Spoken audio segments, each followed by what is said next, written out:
All right, I'm back with another video. So this video, I'll be doing another Addmaths paper.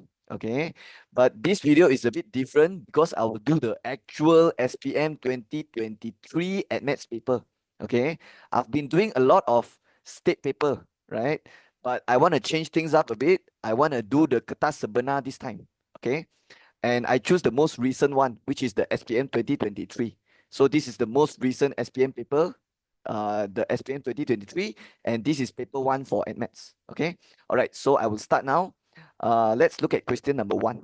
Okay, so let's read the question. It is given that four consecutive terms of a sequence are 50, 45, x, and y. State the value of a, y minus x if the sequence is an arithmetic progression, AP. Okay, so this is obviously a progression question from 4 chapter. Okay, they already mentioned consecutive. It means these four terms, they are continuous, right? They continue. Okay, so sebutan berturutan means like all these numbers are right after each other. So 50 go to 45 to x to y. So they say find the value of y minus x if the sequence is an arithmetic progression. Okay, we all know if we take y minus x, we will get the common difference. Okay, we can get the D. Okay, the D, or you can say the difference, ataupun the beza lah, dia punya beza. So we all know y minus x will be equals to 45 minus 50, right? Because they are consecutive mah. So your y minus x will be -5. All right? Yeah, because if it's arithmetic, then that's how that you should find the difference, right? Okay, so that's the answer. What about D?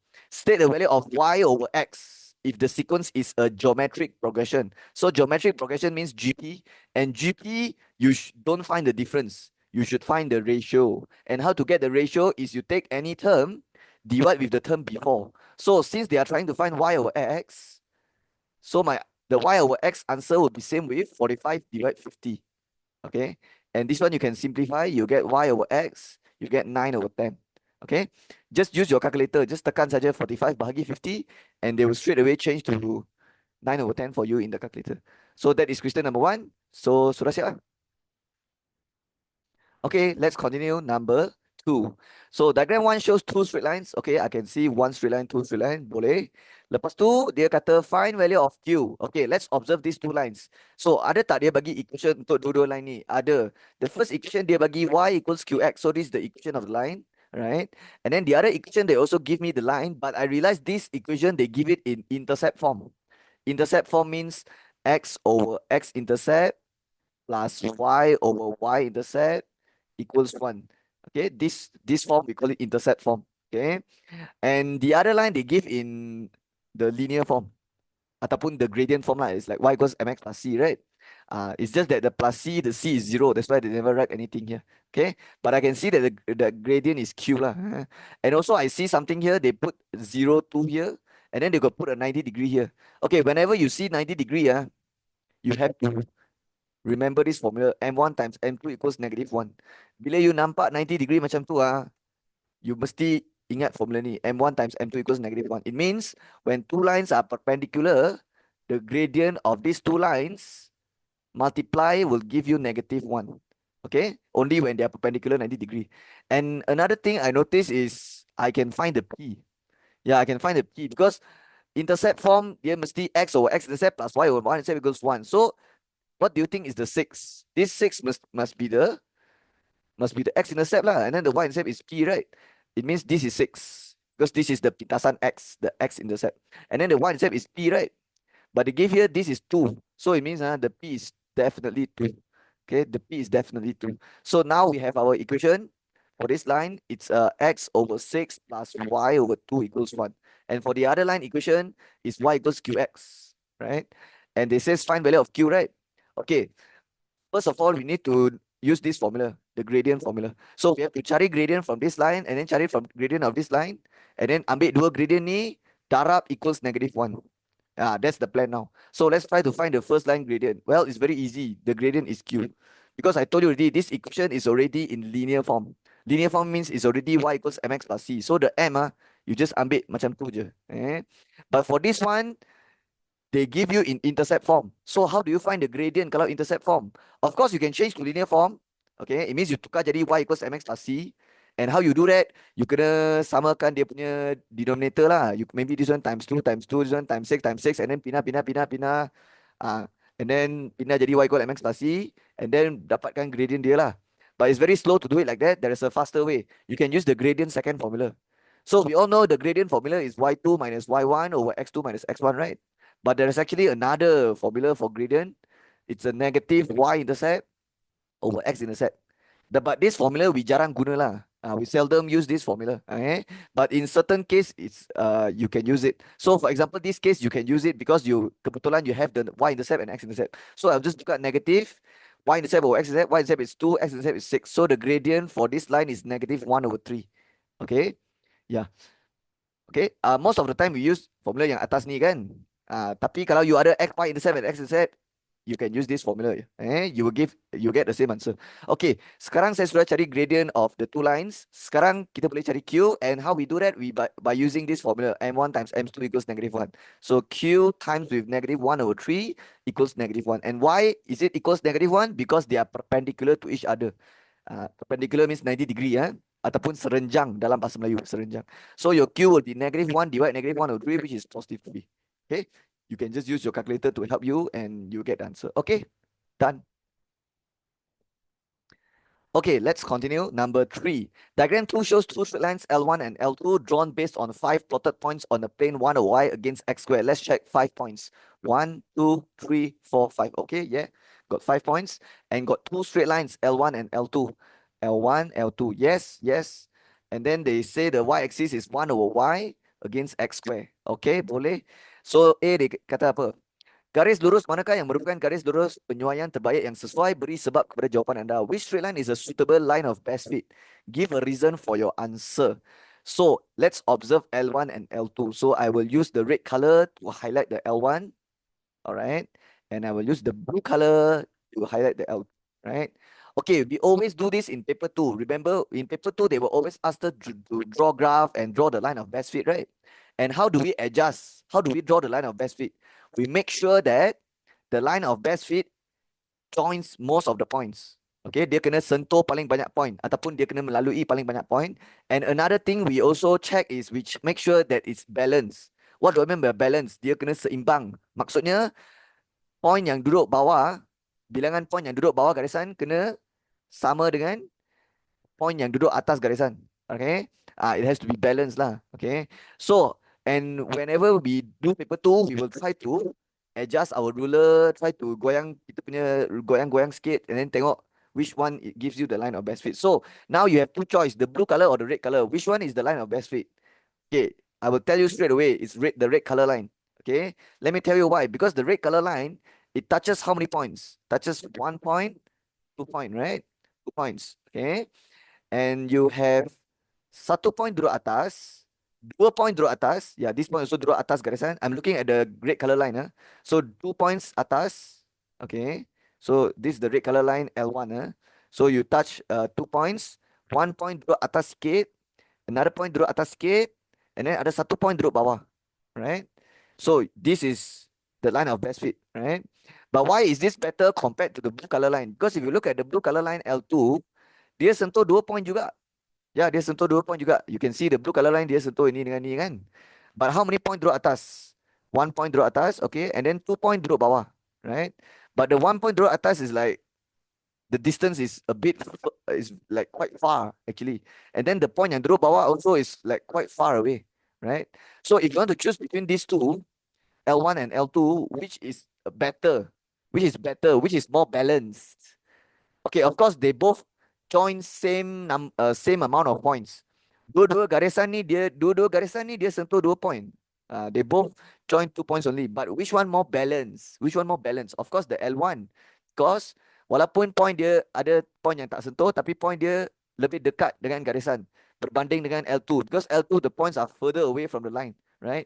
So it's like less balanced. Okay, we say the L2 is less balanced. L1 is much more balanced, right? The points are distributed more evenly. Okay, yeah, the points are distributed more evenly in L1. So I'll just write here which straight line is the super line of best fit. I'll just say line L1 is uh is a suitable line of best fit. Okay, is a suitable line of best fit. And they say give a reason for your answer, right? Okay, let me tell you what you should write. So I will tell you what is the line of best fit definition. Okay, so line of best fit, I'll give you the textbook definition. So the textbook definition says it has to join, okay, joins most of the points. Most of the points. Okay, this is the definition in the textbook. And then another definition is points which are not on the line, points which are not on the line, on the line are distributed evenly, are distributed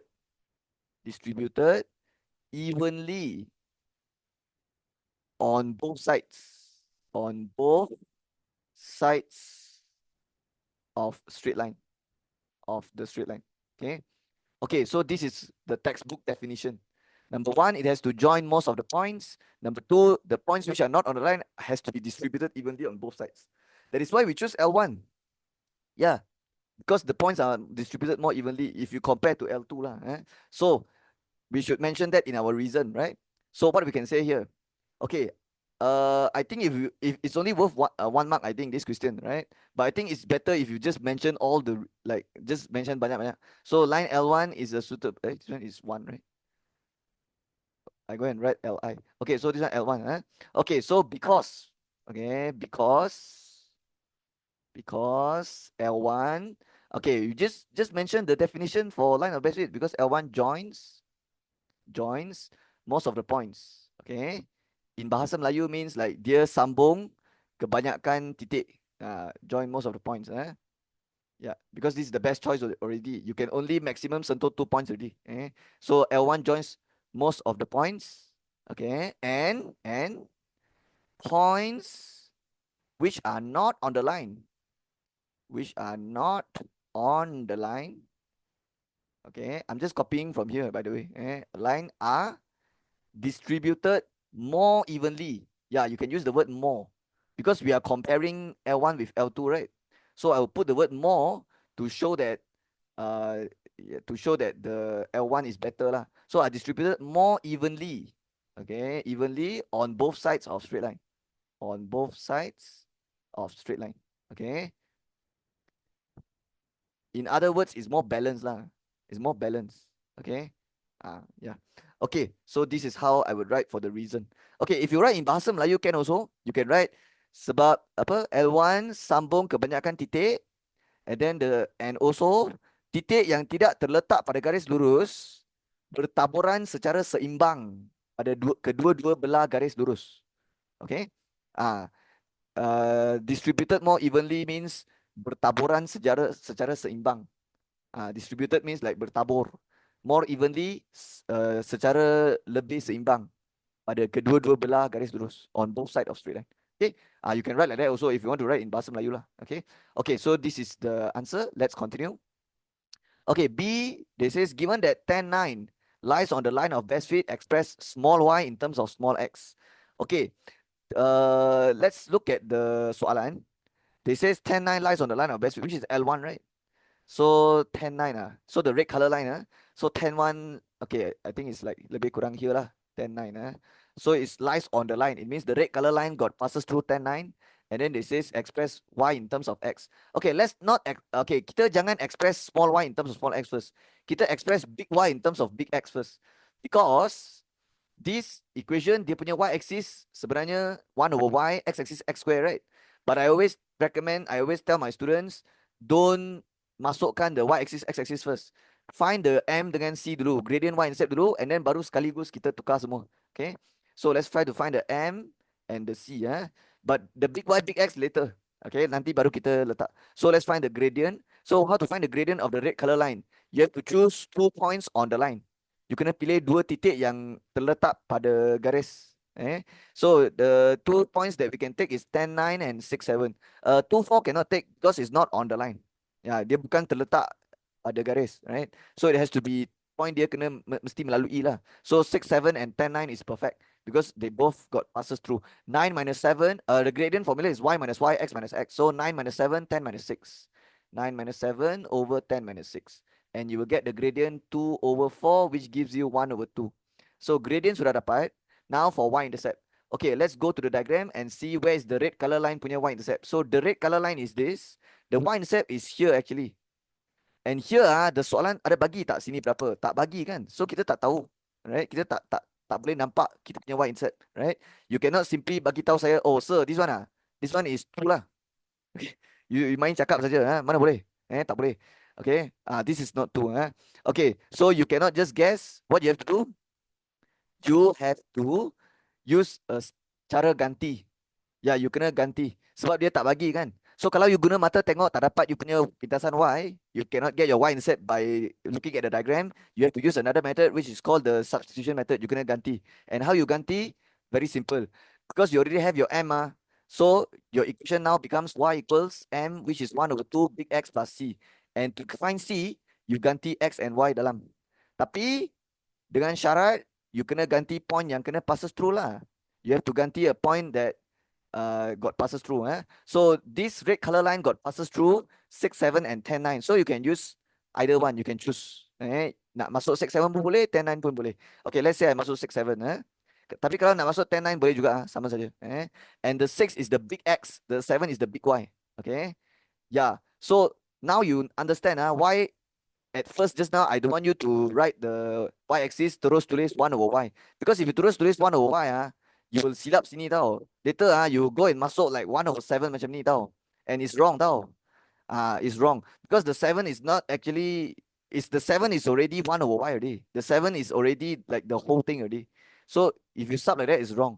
Okay. So remember, when you sub, you always sub into the big Y, big X. Okay. So the big Y here should be 7. And then 1 over 2x 6 plus c. Okay. But I know the x-axis is x square, right? But you should know that the 6, the 6, dia memang dah x square dah. You tak payah square dah. Because sometimes I see students, they make this mistake. They will go and square here. Because they thought like, oh, sir, ini x square. Bukan lah, bro. This 6 is already x square already. So you don't put a square. You put a square salah already. Okay. So always remember, kalau nak ganti masuk, always ganti dalam big X, big Y. Bukan small x, small y. Okay, sekarang boleh dapat 7, 6 divided 2, 3 plus c. C sama dengan 4. Sekarang baru kita place kita punya equation. So big Y, now you have your MC. Now the big Y you can change to the real Y axis, 1 over Y and x square, right?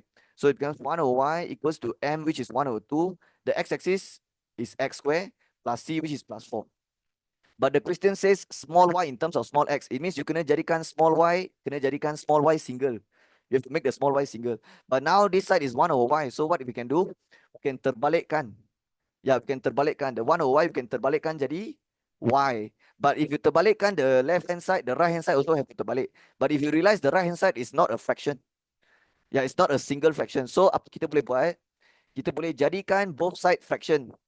It means I jadikan both sides single fraction, lepas tu terbalikkan both sides. So this side, how to make it single fraction? Well, it's very simple. Just take the 4 times 2. So it become like this, right? Yeah lah, because this one x squared, you boleh tulis atas, right? And then this one 4 over 1, you can times 2 lah. And when you times 2, you get x squared plus 8, and then everything over 2 like this. And kenapa saya buat macam tu? Sebab saya nak jadikan dia single pecahan, single fraction, so that I can terbalikkan nombor atas dengan nombor bawah. So dia akan jadi y over 1 sama dengan 2 over x square plus 8. So the y is equals to 2 over x square plus 8 lah. And what they want? Y in terms of x. So this is the answer. Okay. Alright, sudah siap. Okay, let's continue with number 4. Number 4, diagram 3 shows point A lies on the circumference of a unit circle. So whenever you see the word unit circle, means the radius is 1. The radius is 1. So this is 1, this is 1, this is -1, and this is -1. And of course, this panjang of this line will be 1 also, because this is radius also, right? And one more thing you have to know about unit circle. The unit circle, if the point is on the circumference, the the x coordinate will be the cos theta answer, the y coordinate will be the sin theta answer. Okay. But the theta will be have to start from here. Start from here, because this is your 0. This is 0, this is 90, this is 180, this is 270, and then this is 360. So it means if I start from here, the angle will be here, right? So can you tell me this angle, okay, let's call it theta, huh? So this angle, what is the cos theta? What's the cos theta? It will be negative p. Okay, yeah, cos theta will be negative p, and then sin theta will be q, right? But if you look at where they put the angle, they never put it here, right? Dia letak dekat sini, okay, which is like sini. So I don't think you can. So saya rasa you tak boleh cakap, oh sir, cos beta is negative p. I don't think that's correct because the angle beta is not from here to here. It's like here only, right? And it's quadrant 1. Okay. How can cos quadrant 1 give you negative answer? That's not possible. In quadrant 1, everything should be positive. Okay. But if it's like this, then it's quadrant 2, right? That's why, yeah, cos second quadrant negative. Makes sense, lah, because add sugar to coffee, ma. Yeah, add sugar to coffee, ma. So cos second quadrant negative makes sense. And then sine second quadrant give you Q, positive Q. Yeah, lah, because second quadrant, sine positive, right? But now your angle is not second quadrant. Your angle is like first quadrant and it's here, right? Tapi tak apa, kita baca soalan. Express in terms of P and or Q of A tangent beta. Okay, I recommend you don't go and say like use the coordinate terus because your angle is not from here. Kalau you punya angle from here to here, then yeah, you can straight away ambil the coordinate terus. Tapi yang ni angle dia sini saja. So I think you have to draw the right angle triangle. Okay, but I will not draw like this. I will not use this right angle because if you use this right angle, look at your angle. Your angle is not inside the right angle. Faham maksud saya? You kena make sure you punya angle duduk dalam segitiga sudut tepat. Your angle has to be inside the right angle triangle. So what I will do is I will join like this. So this is my right angle, this is my 90. So let me draw it out again. This is my 90 and my angle is here, the angle beta, right? Okay, and I have the panjang for here and here. So how to get the horizontal distance? Okay, for horizontal distance, always refer the x coordinate. So it's P. Okay, the negative tak payah tulis.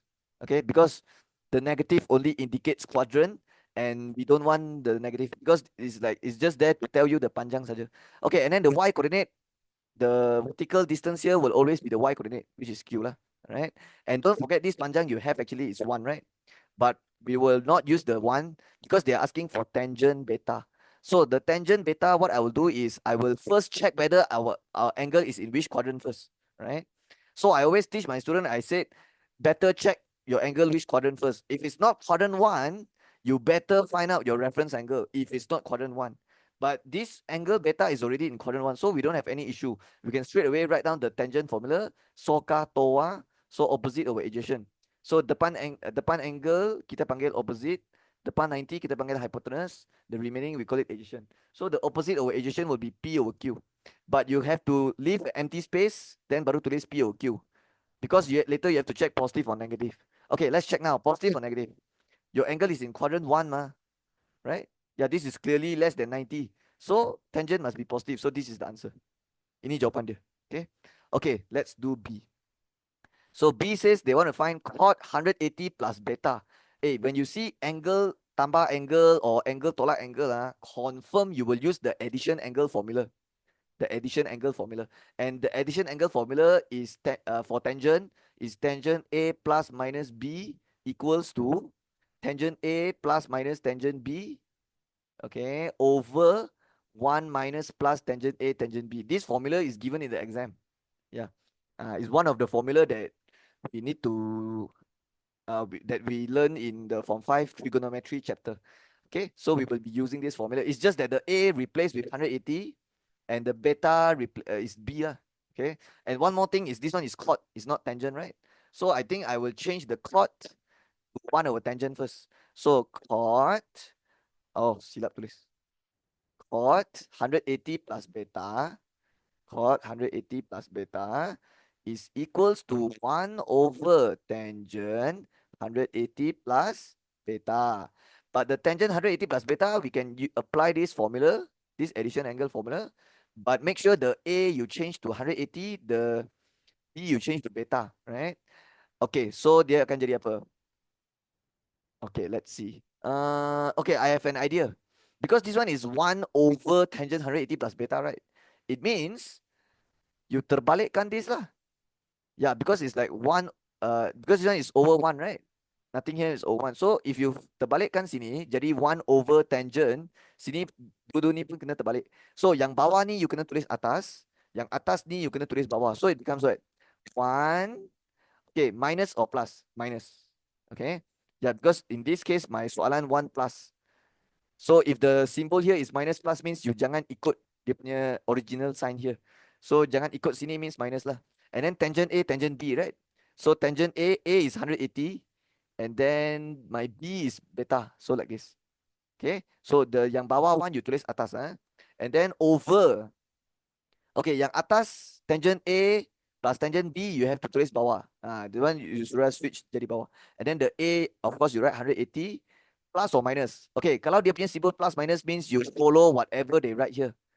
Okay, in this case my one is plus, so you should follow. So kalau plus minus you follow. Kalau minus plus you don't follow. So plus minus it means you follow. So plus. And then tangent B I replace with beta. Okay, now this is what I have now. Sekarang kita boleh what 1 minus, okay, tangent 180 later I can use calculator. Tangent beta I can refer my diagram. And then here also same, tangent 180 can use calculator. Tangent beta can refer the diagram. Okay, let's calculate tangent 180. Okay, actually I don't need to use my calculator. I know this one is 0. Yeah, because I have fun already.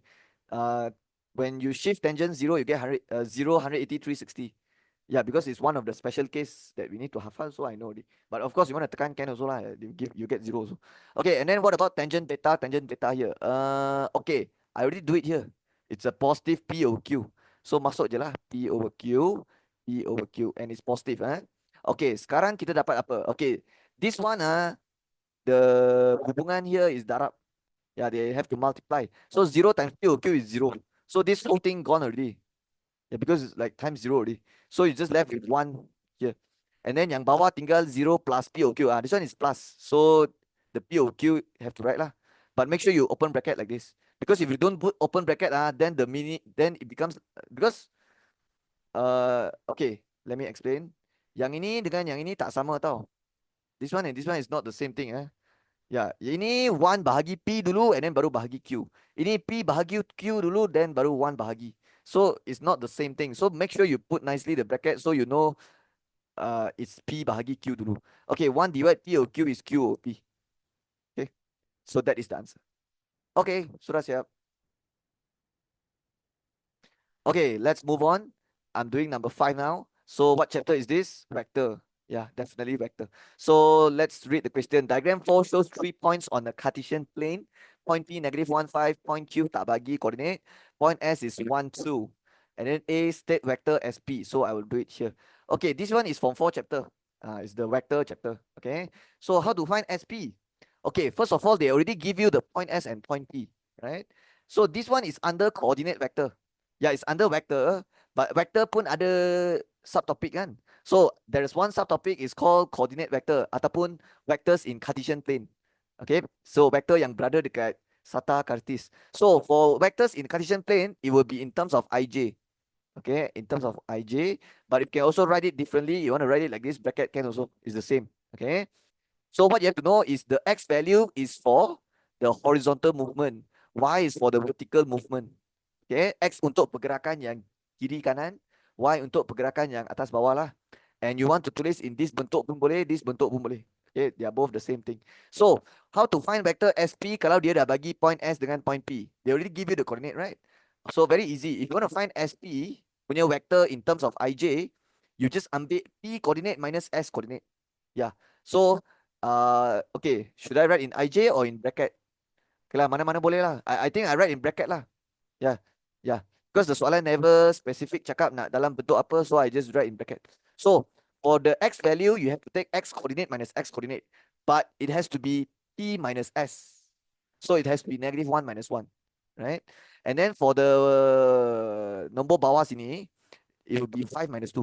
Okay, remember to take point p minus point s, not point s minus point p minus point s, because it's s to p. If it's S to P, you have to take P minus S, right? So you will get negative 2, 3, okay? Or you want to write negative 2i plus 3j can also, okay? So what it means is from S to P, the horizontal movement here is negative 2, and the vertical movement here is plus 3. So it's like 2 ke kiri and then 3 ke atas. That's the meaning. That's the meaning, okay? That's why you take X minus X to get the horizontal movement and Y minus Y, okay? Okay, so this is the answer. Okay, I'll do B now. It is given that PQ is 5I plus MJ. I think I have to label this. So let's draw a line from P to Q. Put arrow, P to Q, 5I plus MJ. Okay, and also just now I have my SP already. It's negative 2I plus 3J, right? Okay, so number one says if SP plus 3PQ equals 13I plus 15J, find the value of M by using vectors arithmetic operations. So the information here is SP plus 3PQ equals 13I plus 15J. Okay, this time the soalan bagi dalam bentuk IJ.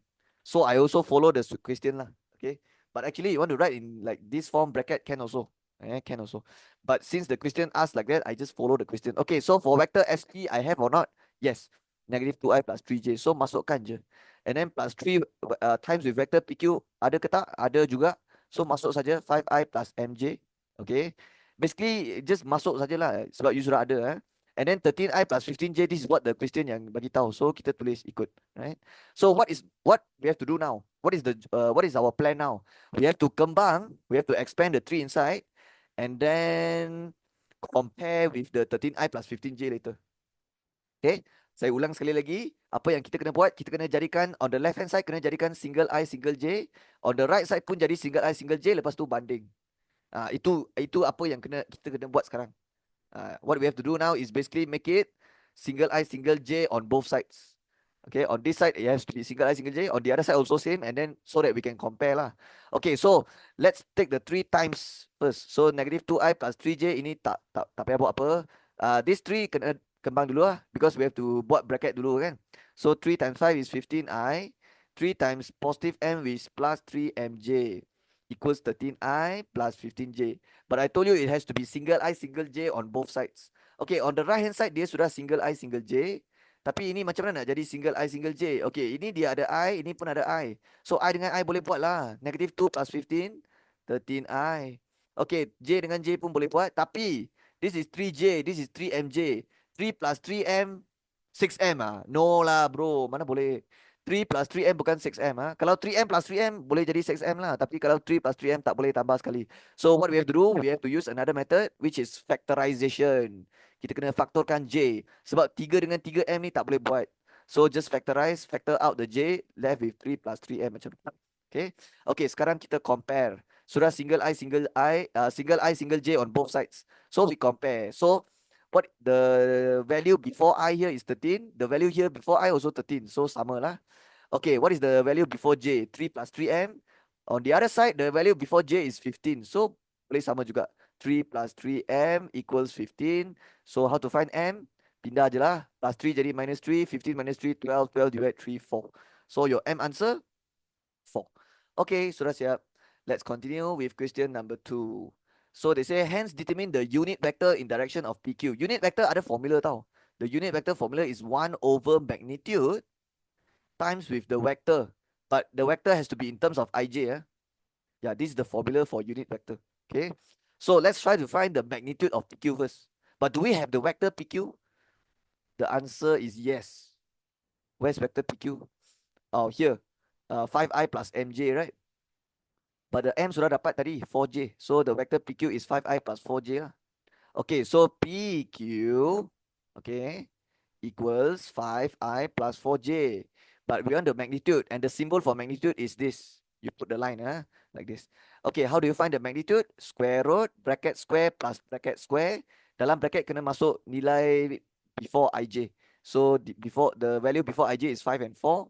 So masuk dalam ni dapat 25 plus 16. Berapa tu? 41? Yeah. Yeah. So square root 41. Okay, the square root 41, if you can simplify this third, you simplify. If you cannot simplify, then don't simplify. So this square root 41 cannot simplify already. Dia tak boleh simplify dah. So just leave it like this, right? Tapi kalau boleh simplify, kena simplify. Tapi 41 tak boleh lah. Because 41 dia tak boleh bahagi dengan any perfect square. 41 cannot divide by any perfect square. So there's nothing I can do here. Okay. Tapi kalau boleh, kalau nombor tu boleh bahagi dengan perfect square, you kena bahagi and you have to simplify it. Kalau tak, nanti you punya jawapan tak sama dengan skema. So yeah. Okay, but this one tak boleh simplify already. So now we can straight away go for the unit vector. So unit vector in direction of PQ. So guna formula tadi 1 over magnitude, which is square root 41, times with the vector in terms of ij, which is 5i plus 4j. Ataupun you want to write in bentuk bracket 5 atas 4 macam ni pun boleh. Okay, boleh juga. Oh, excuse me. Okay, the final step is to kembang lah. Yeah, is to expand. So when you expand kembang, dia jadi 5 over square root 41i plus 4 over square root 41j. And there's nothing we can do here. Yeah, we cannot simplify this. Okay? So that is the answer. Okay, sudah siap. Okay, let's continue. Number 6. So I think this is function. Yeah, from 4 chapter 1. Okay, let's read the question. Diagram 5 shows the graph of function fx equals modulus x minus 3 tutup modulus plus 1 for the domain -2 until 7. Okay, let's check the diagram. They say this is the how to say? This is the graph for this function modulus x minus 3 plus 1. Okay. Uh when you sketch the modulus graph, you will always get a V shape because modulus means everything negative. Okay, originally it's like this straight line, right? There will be some parts. There will be a part of straight line which is above the x-axis, and there will be a part of straight line below the x-axis. But when you modulus, then what happens is this part below the x-axis will get reflect up. So this one erased already. So it becomes a V shape, right? But why this graph is dia tak reflect dekat x-axis? Why there is a gap here? Why is there like a empty gap here? Is because the plus 1 is outside the modulus. Because the plus 1 is outside the modulus. So that means you reflect the x minus 3. After you reflect, you move up 1 unit. Because the plus 1 here means you move up 1 unit. It means this one confirm the y coordinate is 1. Confirm. Okay. So this point is 3, 1. Okay. But I don't know whether this is useful or not for the question later. Okay. Maybe it's not useful, but it's okay. Just find it lah. Okay. Bila you nampak boleh cari, you cari sajalah. Don't care about whether it will be like dia ada tanya ke tak, you cari je. Kalau you tahu, you cari saja. Okay, so that's why the graph looks like this lah. Okay, yeah. And also they say for the domain in between x between -2 and 7. So betul lah. The first point, the x coordinate is -2. The last point is 7. That is the range of x from -2 to 7. Okay, so far so good. Now let's see what it says here. Find value of the other object of h. The other object of h. So saya punya mata kena tengok h lah. So mana h? Dekat sini. And do you realize h is actually the y coordinate of this point right here? Okay, the y coordinate of this point. And let's baca this point is 7h, right? 7h. So they want to find value of object of h. It means h is the image. And they're asking you to find the object of h. Okay. Okay. So the answer is 7. Okay, the answer is 7 because no. The answer is not 7, but one of the object is 7, right? Because if you go to h, and you draw a straight line, you can see that this line will touch the graph at 2 points. One point at here and another point at here, right? And they're asking for the object. So what you are basically finding is this value and this value. Saya ulang sekali lagi. Find value of object of h. It means h is the image. Image means you kena cari pergi y-axis cari h. So this is the h and this is the first object. This is the second object. Okay? Macam tu. Okay. So apa kita kena buat? First, we need to find out the value of h first. Yeah, we have to find out the value of h first. Because if we don't find out value of h, we cannot find out this value. Okay? Ya, kita kena, dia kalau nak cari objek, dia kena bagi image. Kalau bagi image, suruh kita cari objek. Kalau dia bagi objek, suruh kita cari image. Tak boleh dua-dua pun tak bagi. Kalau dua-dua pun tak bagi, macam mana mau cari? You at least kena ada satu.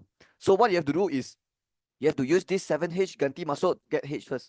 So dia akan jadi f7 equals h, right? Because when x is 7, the image is h. So you use this function to find it. So it becomes h, okay, f7, you just ganti 7 dalam x here. So it becomes modulus x minus 3 plus 1, but the x is 7. So 7 minus 3 is 4, so modulus 4 plus 1 equals h, but modulus 4 is still 4. Yeah, modulus 4 is still 4. So 4 plus 1, 5. So the h is equals to 5. That means this is 7, 5. And this is 5. So now, we can find the value of the other object. So, kalau bagi image, boleh tak cari objek? Boleh. Boleh. So, H is 5, it means fx is 5. So I will just write when fx is 5. Okay. You faham kan kenapa fx 5? Because 5 is the image. Uh, 5 is because H is the image, means 5 is the image. And image object, we call it X. Object, we call it X. Right? Object, we call it X. Image, we call it fx. Okay. So if they say H is 5 means image is 5. Image is 5 means fx is 5. So you jangan pergi ganti 5 dalam X. No, no, no, no. Bukan macam tu. 5 is not X. 5 is the fx. So you should take the whole thing equals to 5. So modulus X minus 3 plus 1 equals 5. Okay, this is how you do it. And later when you cari X, you will get two answer. Yeah lah, because got two object right? But you want the negative one, this one, right? Okay, let's do it first. So how do you find it? First pindah satu dulu. So 5 minus 1 dapat 4, and then pindah modulus. Okay, yeah. So pindah modulus ada dua jawapan, satu positif, satu negatif. So X minus 3 equals 4 and negative 4. And then X equals 4 plus 3, 7, negative 4 plus 3, negative 1. So this is the answer. Okay, but they're asking for value of the other object. So the answer is definitely this one. This one is the answer. Okay. Yeah, because the other object. So this one lah. 7 is the one yang kita sudah tahu. Ini kita memang dah tahu dah. We already know this. This one kita boleh tengok dari graph already. Okay. What they're asking is for the other object. So the other object is negative 1. This is the answer. Okay. But I recommend you tunjuk also this working. Like you just show them the working lah. Don't erase it. Just leave it there. But the correct answer is this. Okay, let's do B. Okay, saya rasa B ni dia tak kena mengena dengan A kan. Dia tak related to A. So, yeah. So, kita boleh skip diagram tu. And then we will do here. Okay, B. Given the function fx is this, gx is this. Find value of P if f inverse P is 2. Okay, ada dua cara untuk buat. First method is you find f inverse x. Because dia sudah bagi fx kan. So, how you find f inverse x? Okay, you let fx equals to y, and then let 4x minus 1 equals to y, and then cari x, and then lepas dapat x, that would be your f inverse, and then lepas tu you ganti p dalam you punya f inverse, and then sama dengan 2, and then pindah buat lah. That is the first method. But ada satu cara shortcut. You tak payah cari f inverse. Let me show you. They already say f inverse p is 2, right? You sebenarnya boleh pindah f inverse to the other side. But you need to know f inverse pindah other side, dia jadi f. Right? So it becomes P equals F2, and the F2 is basically you just use the Fx. Okay, so Fx is 4x minus 1. What is F2? 4 times 2 minus 1. So the answer is 7. Right? So this is the fast way to do it. Okay. Tapi kalau you nak buat cara lambat, boleh juga, you get the same answer. Okay. Alright, so I will continue. Number 2. Find the value of x if fgx equals 5 times f2. So on the left hand side, I have to do fgx. And on the right side, I have to do 5 times f2. And then later, we have to pindah cari x lah. Okay, I'll do the left side first, fgx. So on the big bracket, gx masuk 2x plus 3. Because kena buat dalam dulu. So dalam is g means you kena masuk gx. Lepas tu, sekarang dalam tak boleh buat dah. 2x plus 3 cannot do dia. So you kena tengok luar. So bila you tengok luar, you nampak ada apa? Ada f. Maksudnya you kena masuk 2x plus 3, you kena masuk dalam fx punya x. The 2x plus 3, you have to substitute inside the fx punya x. So the fx is 4x minus 1. So when you sub 2x plus 3 inside the fx punya x, it becomes 4 bracket minus 1, and the x is replaced with 2x plus 3. And now you get 8x, and then 4 times 3, which is 12, minus 1 is plus 11. So this is the left hand side answer. Yang ni tak boleh buat already. Okay. Yeah, this one cannot do anything already. So now you have to do the right side. 5 times F2, right? Okay, 5 times F2. Okay, F2 means you masuk 2 dalam fx punya x. You take the 2, you sub inside the fx punya x. So the fx is 4x minus 1. So it becomes 4 bracket minus 1. But disebabkan dia nak F2, so the 2 have to sub inside the fx punya x. So the fx punya x change to 2 lah. So now it becomes 5 times 4 times 2 is 8. 8 minus 1 is 7. 7 times 5 is 35. 35. Okay, sekarang boleh cari nilai x tak? Boleh, pindah sahaja. 8x sama dengan 35 minus 11, 24, divide 8 is 3. Okay. You can use your calculator to help you. So that is the final answer. Okay, dah siap. Okay, let's continue. Number 7. 7a, diagram 6 shows a curve and a tangent to the curve. And then they say express P in terms of phi. C. So the keyword here is tangent. Okay, let me tell you which chapter first. This is Form 4, Chapter 2. Quadratic. This is under quadratic. So what is the meaning of tangent? Tangent means the straight line will touches the curve at only one point. And kalau dia sentuh satu point saja, we call it the tangent line. So you can see this straight line touches the curve at one point, and this is the contact point. This point we call it the tangent point. Tangent point. But this line we call it the tangent line. Okay, the tangent line. Okay, sekarang dia nak cari express P in terms of C, right? Okay, the keyword here is tangent, touches one point. So when you see touches one point, what you have to do is you have to do B square minus 4AC equals 0. Yeah, okay. But you don't go and straight away use this equation. You jangan pergi buat terus ambil equation ni and then terus buat B square minus 4. Tak boleh tau, salah. Okay, you have to do simultaneous first. Right, you have to do simultaneous first. Okay, so simultaneous means you kena buat persamaan serentak. Means you kena ambil equation ni dengan equation ni, you kena gabung jadi satu dulu. And you gabung guna cara penggantian ataupun penghapusan. But I will use penggantian. Yeah. So disebabkan y sudah single, you have to do gabung guna cara, you boleh gabung guna cara ni, y equals y, and y on one side you can write negative x plus c, and the other side is negative 2x square plus 3x plus p. And then susun jadi general form, and then baru buat b square minus 4ac equals 0. Okay, maksudnya kalau dalam exam dia bagi curve equation dengan straight line equation, you will always do simultaneous first. You will always gabung dua equation ni jadi satu dulu. Tak kira dia sentuh ke tak sentuh ke, you mesti buat ini dulu. You have to do this first. Gabung jadi satu. And then baru tengok dia touches 2 point, touches 1 point, or does not touch. Okay. So kalau lepas you gabung, dia kata touches 2 points. Then you do b square minus 4ac bigger than 0. Tapi kalau touches 1 point, b square minus 4ac equals 0. Kalau smaller 0, does not touch, b square minus 4ac smaller than 0. Okay. Even if does not touch also, you will still do the same step. You will still take both the equation and do simultaneous. Right? Just remember, if the exam give you satu curve equation, satu straight line equation, you have to gabung these two equation. Mesti one. Mesti confirm. Okay? Kalau dia bagi satu curve, satu straight line, mesti you kena gabung dulu. Okay? And when I say gabung, I mean combine them, and I mean like the substitution lah. Buat cara penggantian. Okay, now let's change to general form, because later we have to use our ABC value. So nak jadi general form kena susun. X square kena tulis depan, kena tulis dulu. So the negative 2x square have to write first. And then we have to write x. So this is x, tapi dia ada kawan sini, plus 3. So plus 3 hantar sana jadi minus 3. Negative 1x minus 3 is negative 4x. Okay, the last thing is to write the c. Okay, ada plus c sini, and then plus p pindah jadi minus p equals 0. Right? Okay, the c and p yang ni, walaupun kita tak tahu nilai dia, tapi kita tahu dia mesti tulis last kali. Sebab apa? Sebab dia tak ada x, dia tak ada x square. Kalau dia tak ada x square sebelah, maksudnya confirm dia adalah c. Okay, if they don't have the x or x square, means confirm is c. Okay, I already finished my general form. Now we can finally do the b square minus 4ac equals 0. Kenapa equals 0? Sebab tangent touches 1 point. Okay, so yeah, like this, right? Okay, the b masuk negative 4, the a masuk 2, the c masuk c minus p. Negative 4 square 16, negative 4 times 2, negative 8. But have to times c, so negative 8c, and then negative 8 times negative p is positive 8p equals 0. Right? Kalau you tak boleh buat cepat, you do slowly lah. You do slowly. You jadi dia macam ni dulu, and then baru darab dapat ni. Okay? Sama saja. Okay. Now they says p in terms of c means you kena jadikan p single. So p kena single. So yang lain semua buang sana lah. So negative 8c buang sana jadi 8c. 16 buang jadi negative 16. So p sama dengan, okay, times 8 jadi divide 8. So divide 8 dapat c minus 16 minus 8 is 2.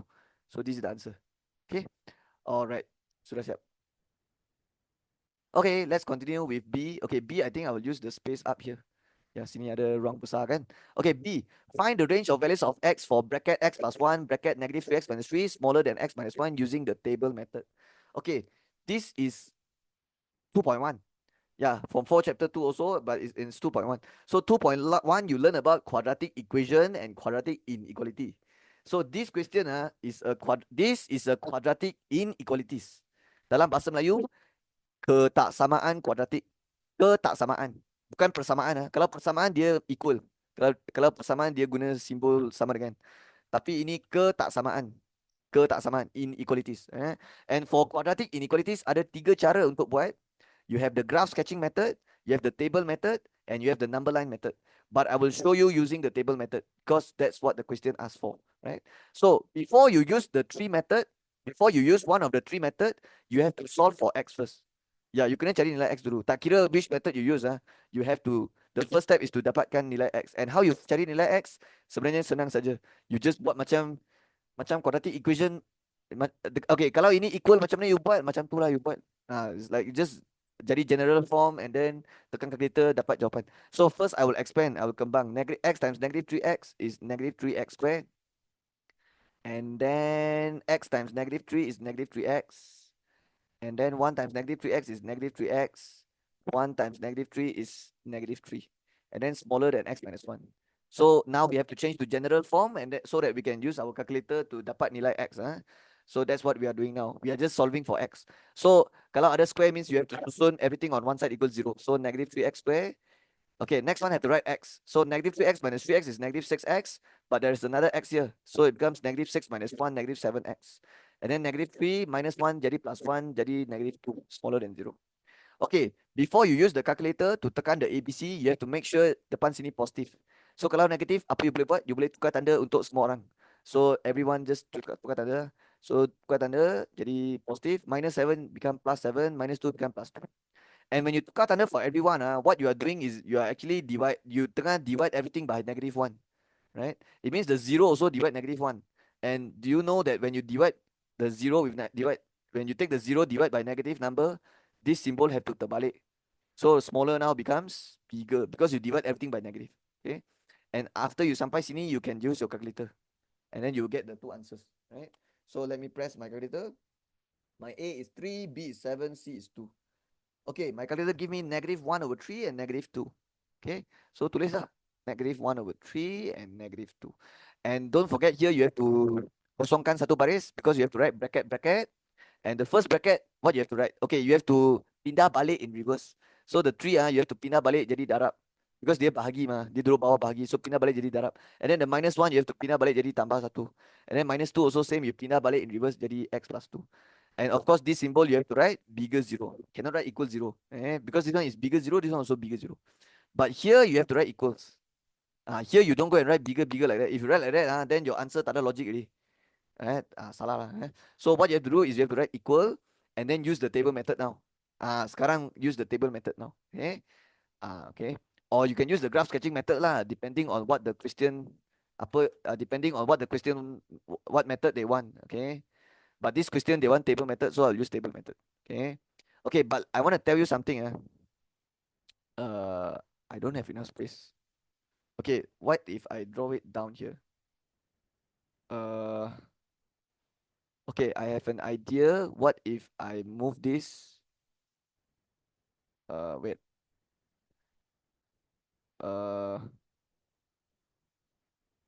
What if I move it up here?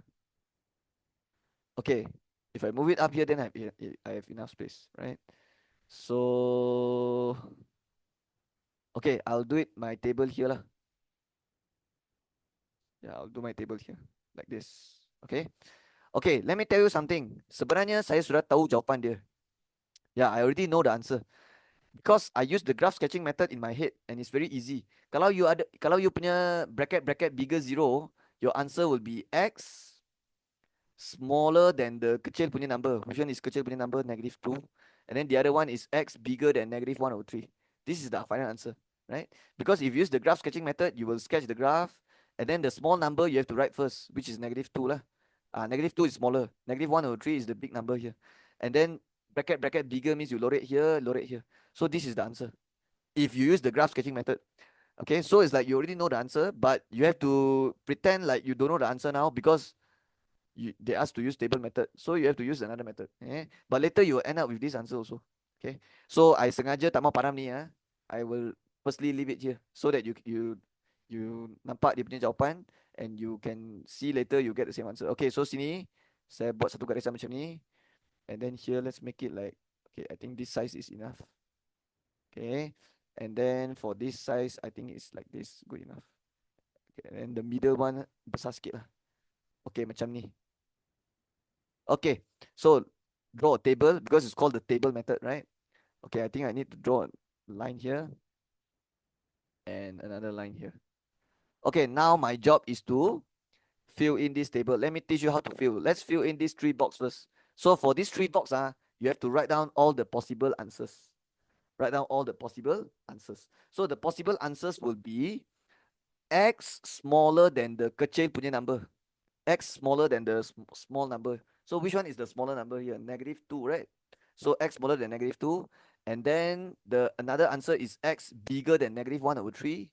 And then the other one will be X in between -2 and -1/3. And you have to write the -2 first because that's the small number. Okay. Yeah, because imagine this is -2, this is -1/3. There's only three possible answers. First is this region, second is this region, third is this region. So for this region, we call it X smaller because it's on the left side. So X smaller than -2, and then for this one is X bigger, and then the middle one, that's the in between lah. So what you're doing is you just write down all the possible answers. Okay, all right, and then for this one, you have to write down the bracket. So this one you write the first bracket, 3x plus 1, and then the next one you write the second bracket, x plus 2. And then the third one, you write the combination of the two bracket. You combine 3x plus 1, x plus 2 like this, right? Okay, now my job is to sub any x value inside this. We have to sub inside the 3x plus 1, but you have to choose x value yang smaller than -2. Okay, so can you tell me what number is smaller than -2? Any value. So let's say I can choose -3. Okay, but it can be any value. You want to choose -4 also can, -5 also can. Yeah, any value boleh guna. As long as it's smaller than -2, boleh guna.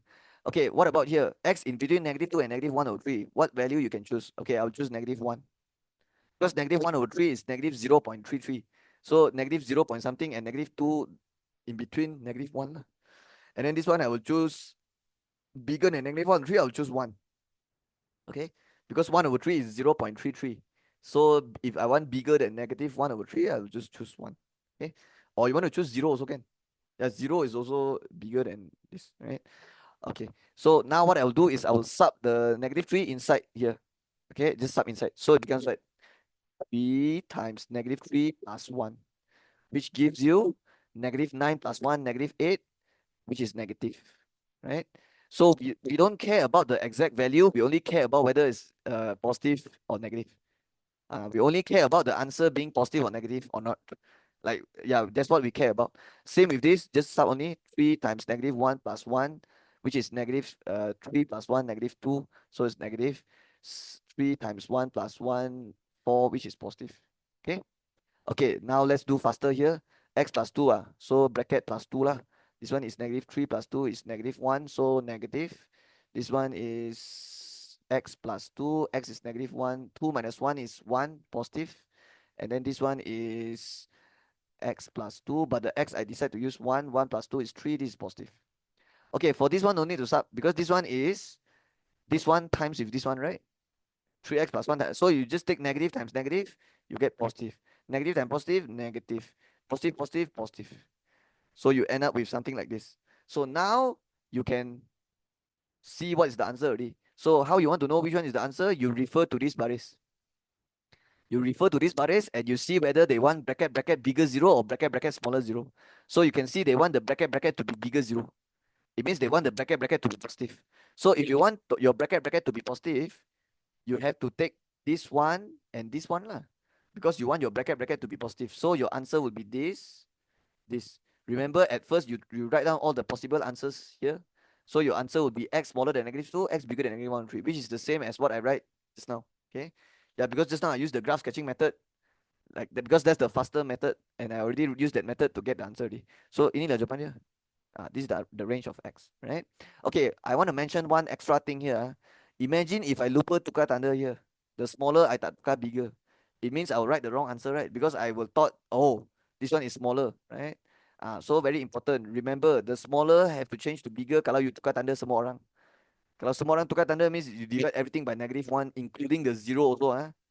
Tapi 0 tukar tanda, because there's no negative, 0 tak ada positive negative. That's why the 0 you tak tukar tanda, right?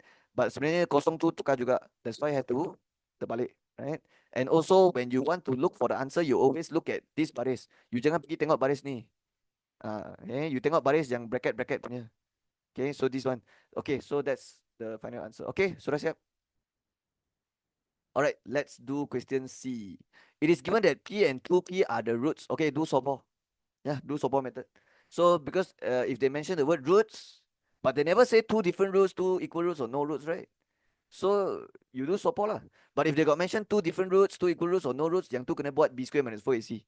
Okay. Kalau two different roots, 2b square minus 4ac bigger than 0. Kalau two equal roots, 2b square minus 4ac equals 0. If no roots, b square minus 4ac smaller than 0.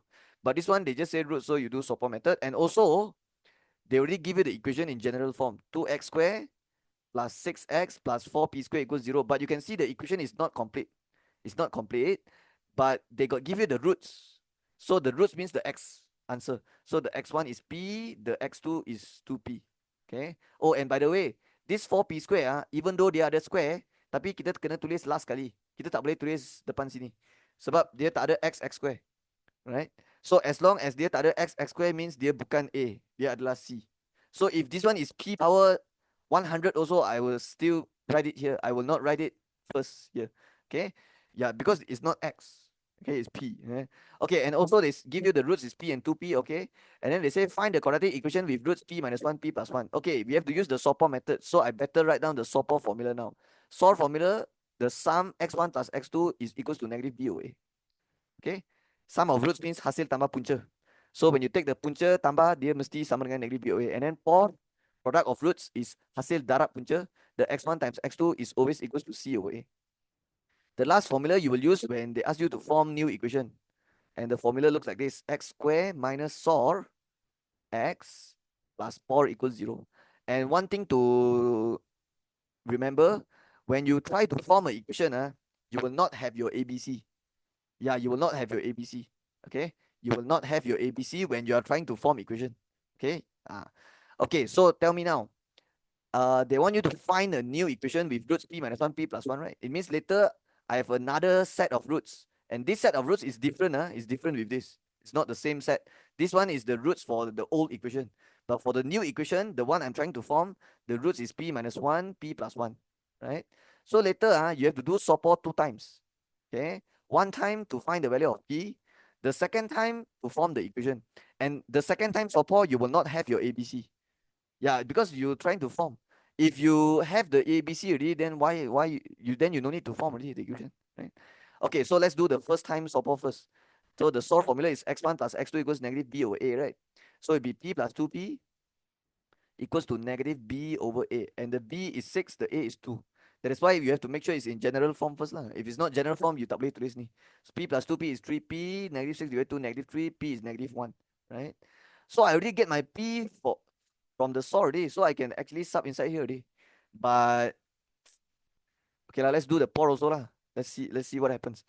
Okay, but the POR is like useless already lah, because I already have my p already. Okay, but the POR will be what? P times 2p, x1 times x2, so p times 2p equals c over a.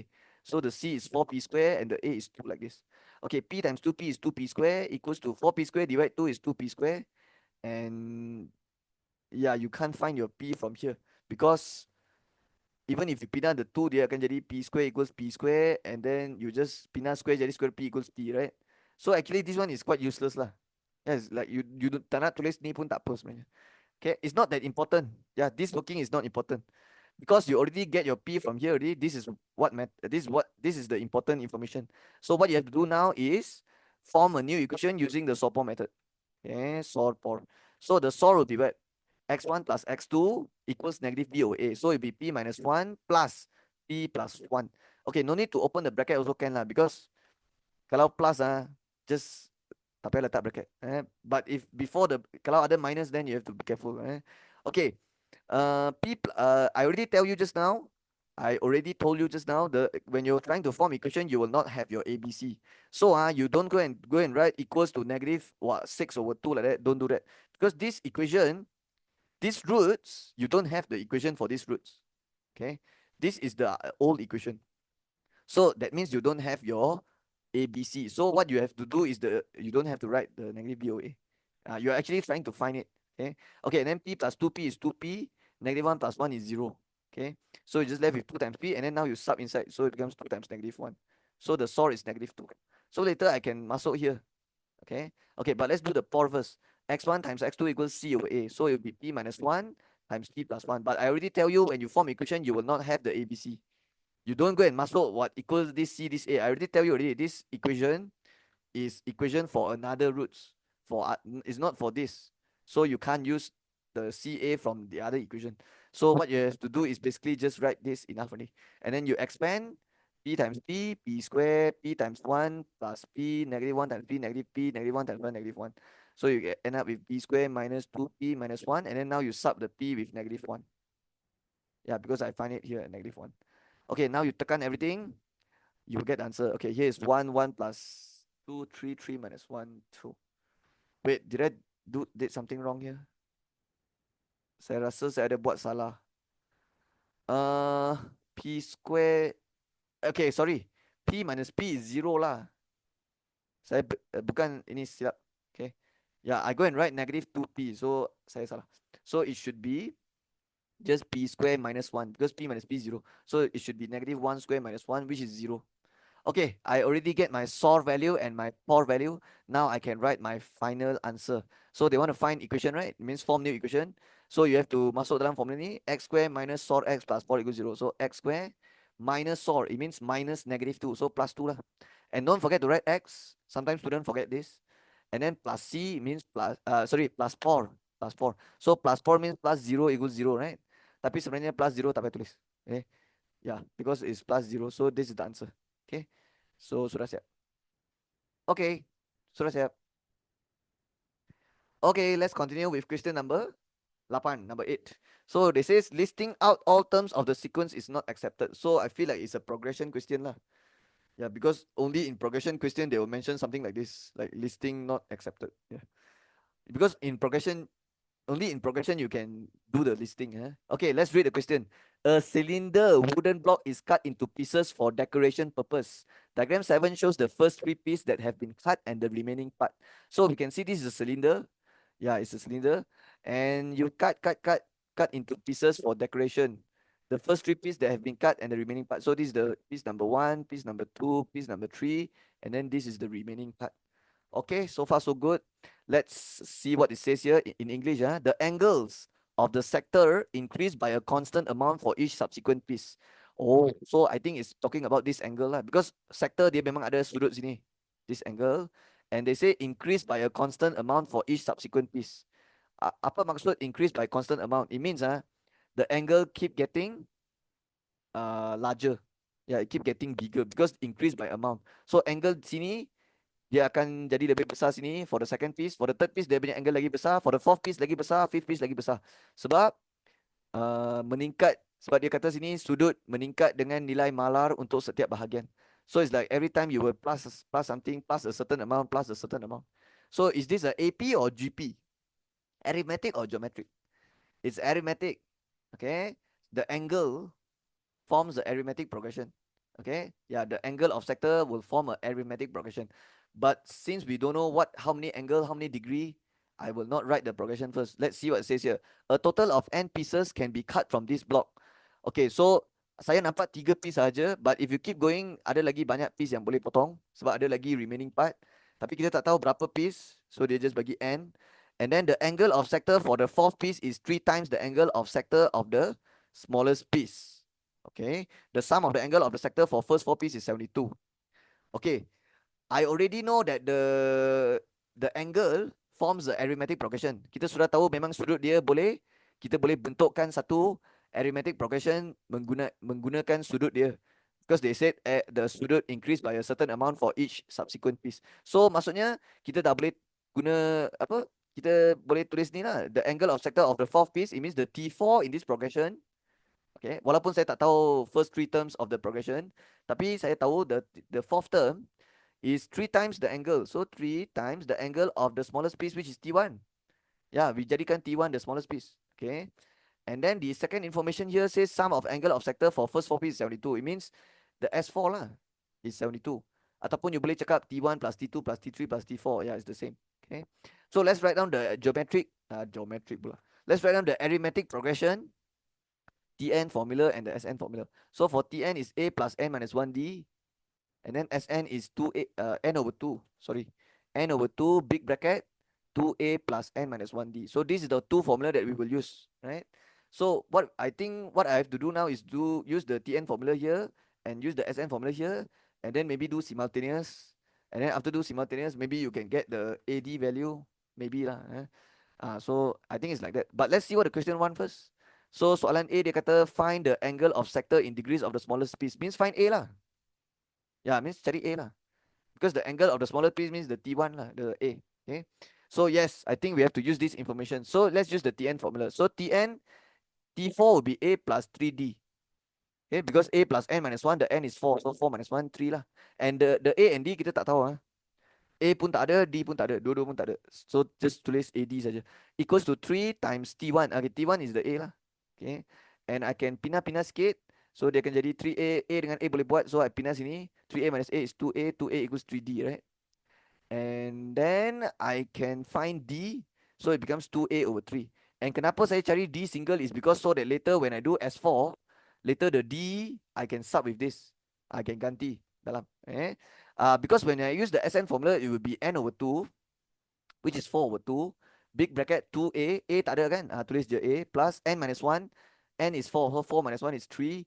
Times with D. Okay, the D, saya pun tak ada. But we can use cara penggantian substitute here. Okay. Ataupun ada juga student yang maybe dia tak mau sub dulu. Dia mau buat macam ni dulu. Lepas tu they want to pindah-pindah first, then baru sub. Can also. Can also. But I will just sub now lah. Just ganti sekarang lah. So just ganti sekarang. Senang. Okay, so jadi macam ni. 3 and 3 boleh potong. So tinggal 2A plus 2A, which is 4A. And then 4 divided 2 is 2, but the 2 can pindah to the other side, becomes 72 divided 2. So 4A equals 36, A equals 9. Okay, but disebabkan this first term is the angle, I have to write degrees. So I'll just write here dot dot dot, angle of sector of the smallest piece, right? So I'll just write angle for smallest piece. For smallest piece is equals to 9 degrees. Okay. And also you can find your D now, right? Yeah, you can just take the A9 sub inside here, right? Okay. Yeah, and I'm sure you will need to do that for B question. Okay, let's read the question first. Find the value of N. Yeah, you need your D. Without D, you can't find your N. So let's find our D here. So for the B working, the first step is find D. So D is 2A over 3. The A is 9. 9 times 2, 8 divided 3, 6. So now you know your A is 9 and your D is 6. Maksudnya you punya progression jadi macam mana? So let me write down. The progression is like this. It starts with 9 degree and then plus 6, 15, plus 6, 21, and it keeps going. Yeah, this is how the progression looks like. 9, 15, 21, and so on. It means every subsequent piece, the angle tambah 6, tambah 6, tambah 6, tambah 6 macam tu. Okay, now my job is to find the value of N. Because that's what the question says, right? So they says cari nilai N sini.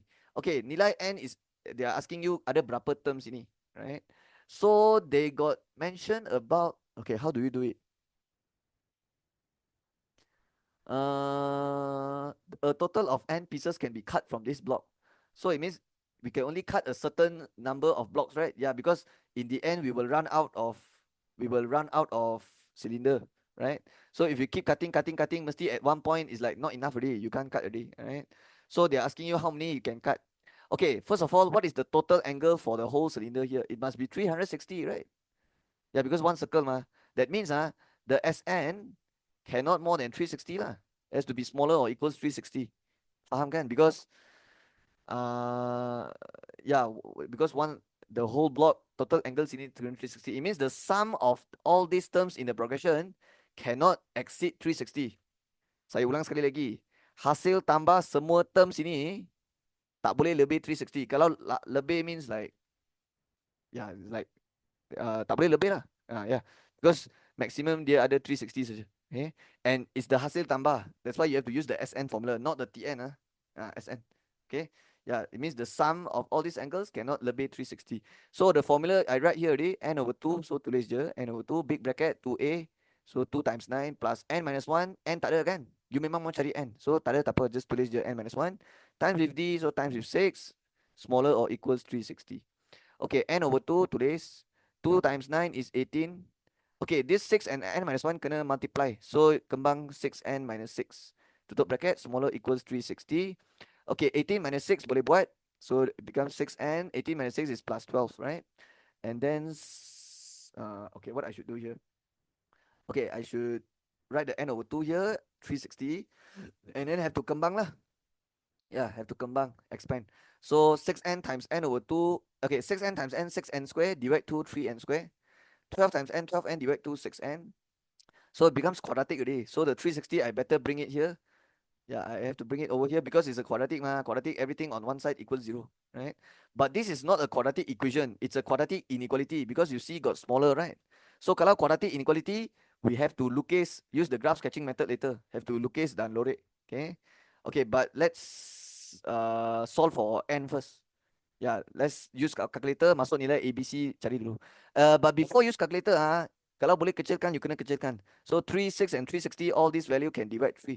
So bahagi 3, 2n, bahagi 3, 1, 2, 0, smaller equal 0. And then now cari nilai n dulu. Okay, so let me press. The A is 1, B is 2, C is negative 120. Saya dapat 10 dengan negative 12. Okay, okay, but you have to write equals here. But the baris here, you have to write bracket, bracket. Smaller equals 0. Sini n pindah balik. Minus 10. Minus 12 pindah balik. Jadi n plus 12. It means you have to pindah balik in reverse. Like pindah in reverse. So you can reverse back the negative 12. So it becomes plus 12. Okay, but the symbol here, you have to write smaller equals 0 because you equal atas sini, right? And also, but the equal here, you have to write equal, this one. And now what you have to do, you have to use the graph sketching method. Because that's how you solve quadratic inequality. Okay, the small number put right first, negative 12, the big number right here. And kalau dia bracket bracket smaller, you will shade this region. And the answer will be n in between negative 12 and 10, right? Okay, but we have a problem here because the soalan says find value of n. They never say find range. Okay, usually if they say find range, then only my answer will have this smaller, bigger symbol. So I think I have to write down the n exact value for them, right? Yeah, I have to write down the n exact value for them. So takkanlah kita, okay, n in between negative 10 and negative 12.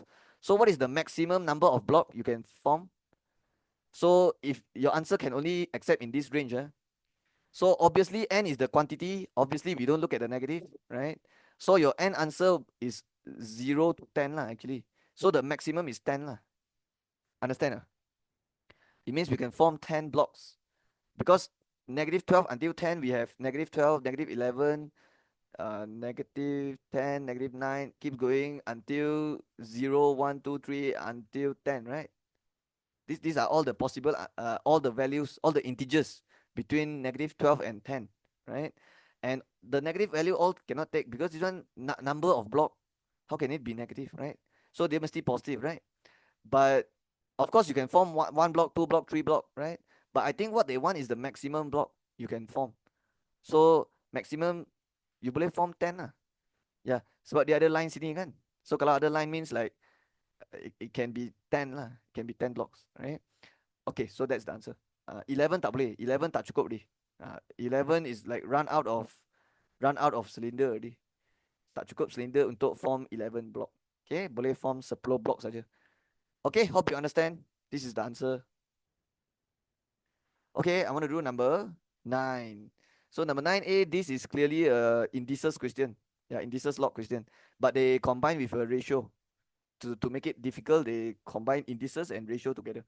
Okay, tapi tak susah pun. Let's go. Given that 2 power x equals 8 power y equals square root 2 power 3z. So they want to find x ratio y ratio z, right? So to find the x ratio y ratio z, first you need to find x ratio y and y ratio z first. Ataupun you boleh cari x ratio z. It means this one number 1, number 2, number 3. You try to find any two. You try to cari mana-mana dua. You can cari this one and then combine to get this. Ataupun you nak cari ini dengan ni, combine pun boleh. Like just try to find mana-mana dua lah. Out of these three, find any two. Tak payah cari tiga-tiga. Tak payah. Just cari, just choose any two lah. Okay. Okay, I can find x ratio y easily because they say 2 power x equals 8 power y equals to this, right? It means this one, and this one, all these three things, they are the same thing. They are same thing. It means dia boleh sama dengan each other lah. Ini boleh equal ni, ini boleh equal ni, ini boleh equal ni, ini boleh equal ni, ini boleh, like they all three can like sama dengan. So 2 power x boleh equals to 8 power y, right? And now I want to ask you something. Can I say x equals to y? Is it correct if I write like this? I say the power here same. Cannot, right? Mana boleh. Kalau same base baru boleh. If this one base sama, then baru you boleh cakap x equals y, right? So what you have to do now is to change to same base lah. That's how we do indices question mah. We always, kalau boleh tukar same base, you tukar same base. So 8 memang boleh tukar jadi base 2. 8 is 2 power 3. So it becomes 2 power 3 power y. And when we have the power side by side like this, the power have to times. So it becomes 2 power x equals 2 power 3y. Now you can compare the power because they have same base on both sides. So the power automatic will be same. So x equals 3y. But I want x ratio y. Okay, so you can draw a rainbow, right? So when you have something x equals something y, the ratio you baca macam ni, like baca macam rainbow. Okay? So when you draw a rainbow, you will get the ratio. Okay, nothing here means 1 lah. Okay? So the x over y, tak apa lah, straight away, tak apa, straight away write the x ratio y lah. So the x ratio y answer, okay, x punya ratio, look at the rainbow, right? So x ratio is 3, y ratio is 1. So this is the answer for x ratio y. Now I have to find another pair. You can either find y ratio z or x ratio z. Up to you. Up to you. Up to you. But I think I will find x ratio z. You know why? Because if I look at this side, other x, right? And this side, other z, you can see they already same base 2 already. So it means if I do it like if I find the x ratio z, it would be easier lah because they're already same base already. But if you want to take this one equals to this one, can also. Okay, if you take this one equals to this one now, you will get y ratio z lah. Same also lah, can also, you get same answer. Okay, but I'll take this one equals to this now. Okay. I told you already, right? Just now I said you can pilih mana-mana dua. Dia tak semestinya mesti xy dengan yz. Dia boleh jadi xy dengan xz. So now I'll try to find x. Saya sudah cari xy. Now I want to find for x ratio z. So 2 power x equals to square root 2 power 3z. But I know square root is power 1 over 2. So instead of writing square root, I will just put a bracket like this. Power 1 over 2. And the power side by side again. So you times. Take the power times. So it becomes 3z over 2. And since both sides same base, the power also same. So x equals to 3z over 2. But later I have to draw the rainbow. So I have to make sure the 2 pindah sini jadi 2x equals 3z. So that I can draw the rainbow to baca the ratio for x ratio z. So I'll write here x ratio z. So the x ratio is 3. Z ratio is 2. So when you baca ratio, mesti dalam baca dengan dalam, luar baca dengan luar. Okay, so now we use these two information to combine jadi x ratio y ratio z. So you want x ratio y ratio z, but we know x ratio y is 3, 1. And then x ratio z, the one I tulis bawah, 3 ratio 2 like this. Right? Okay. Kalau nombor sini dengan nombor sini sama, you can smash them together. Yeah, you can mash them up. Kalau dia sama lah. Kalau nombor ni tak sama, you have to samakan. Contoh, kalau ini 6, then you have to take the whole thing times 2, so that this thing becomes 6, and then baru boleh combine together. And then the 1 also have to times 2 lah. Okay. But kalau dia punya nombor sudah sama, like this case, you can see the 3 sudah sama, you can straight away mash them up already. So when you mash them together, you get 3 ratio. Sini satu orang saja, 1 and then 2. So this is the answer. Okay, so the ratio x ratio y ratio z is 3 ratio 1 ratio 2. Sudah siap. Okay. Okay, let's continue.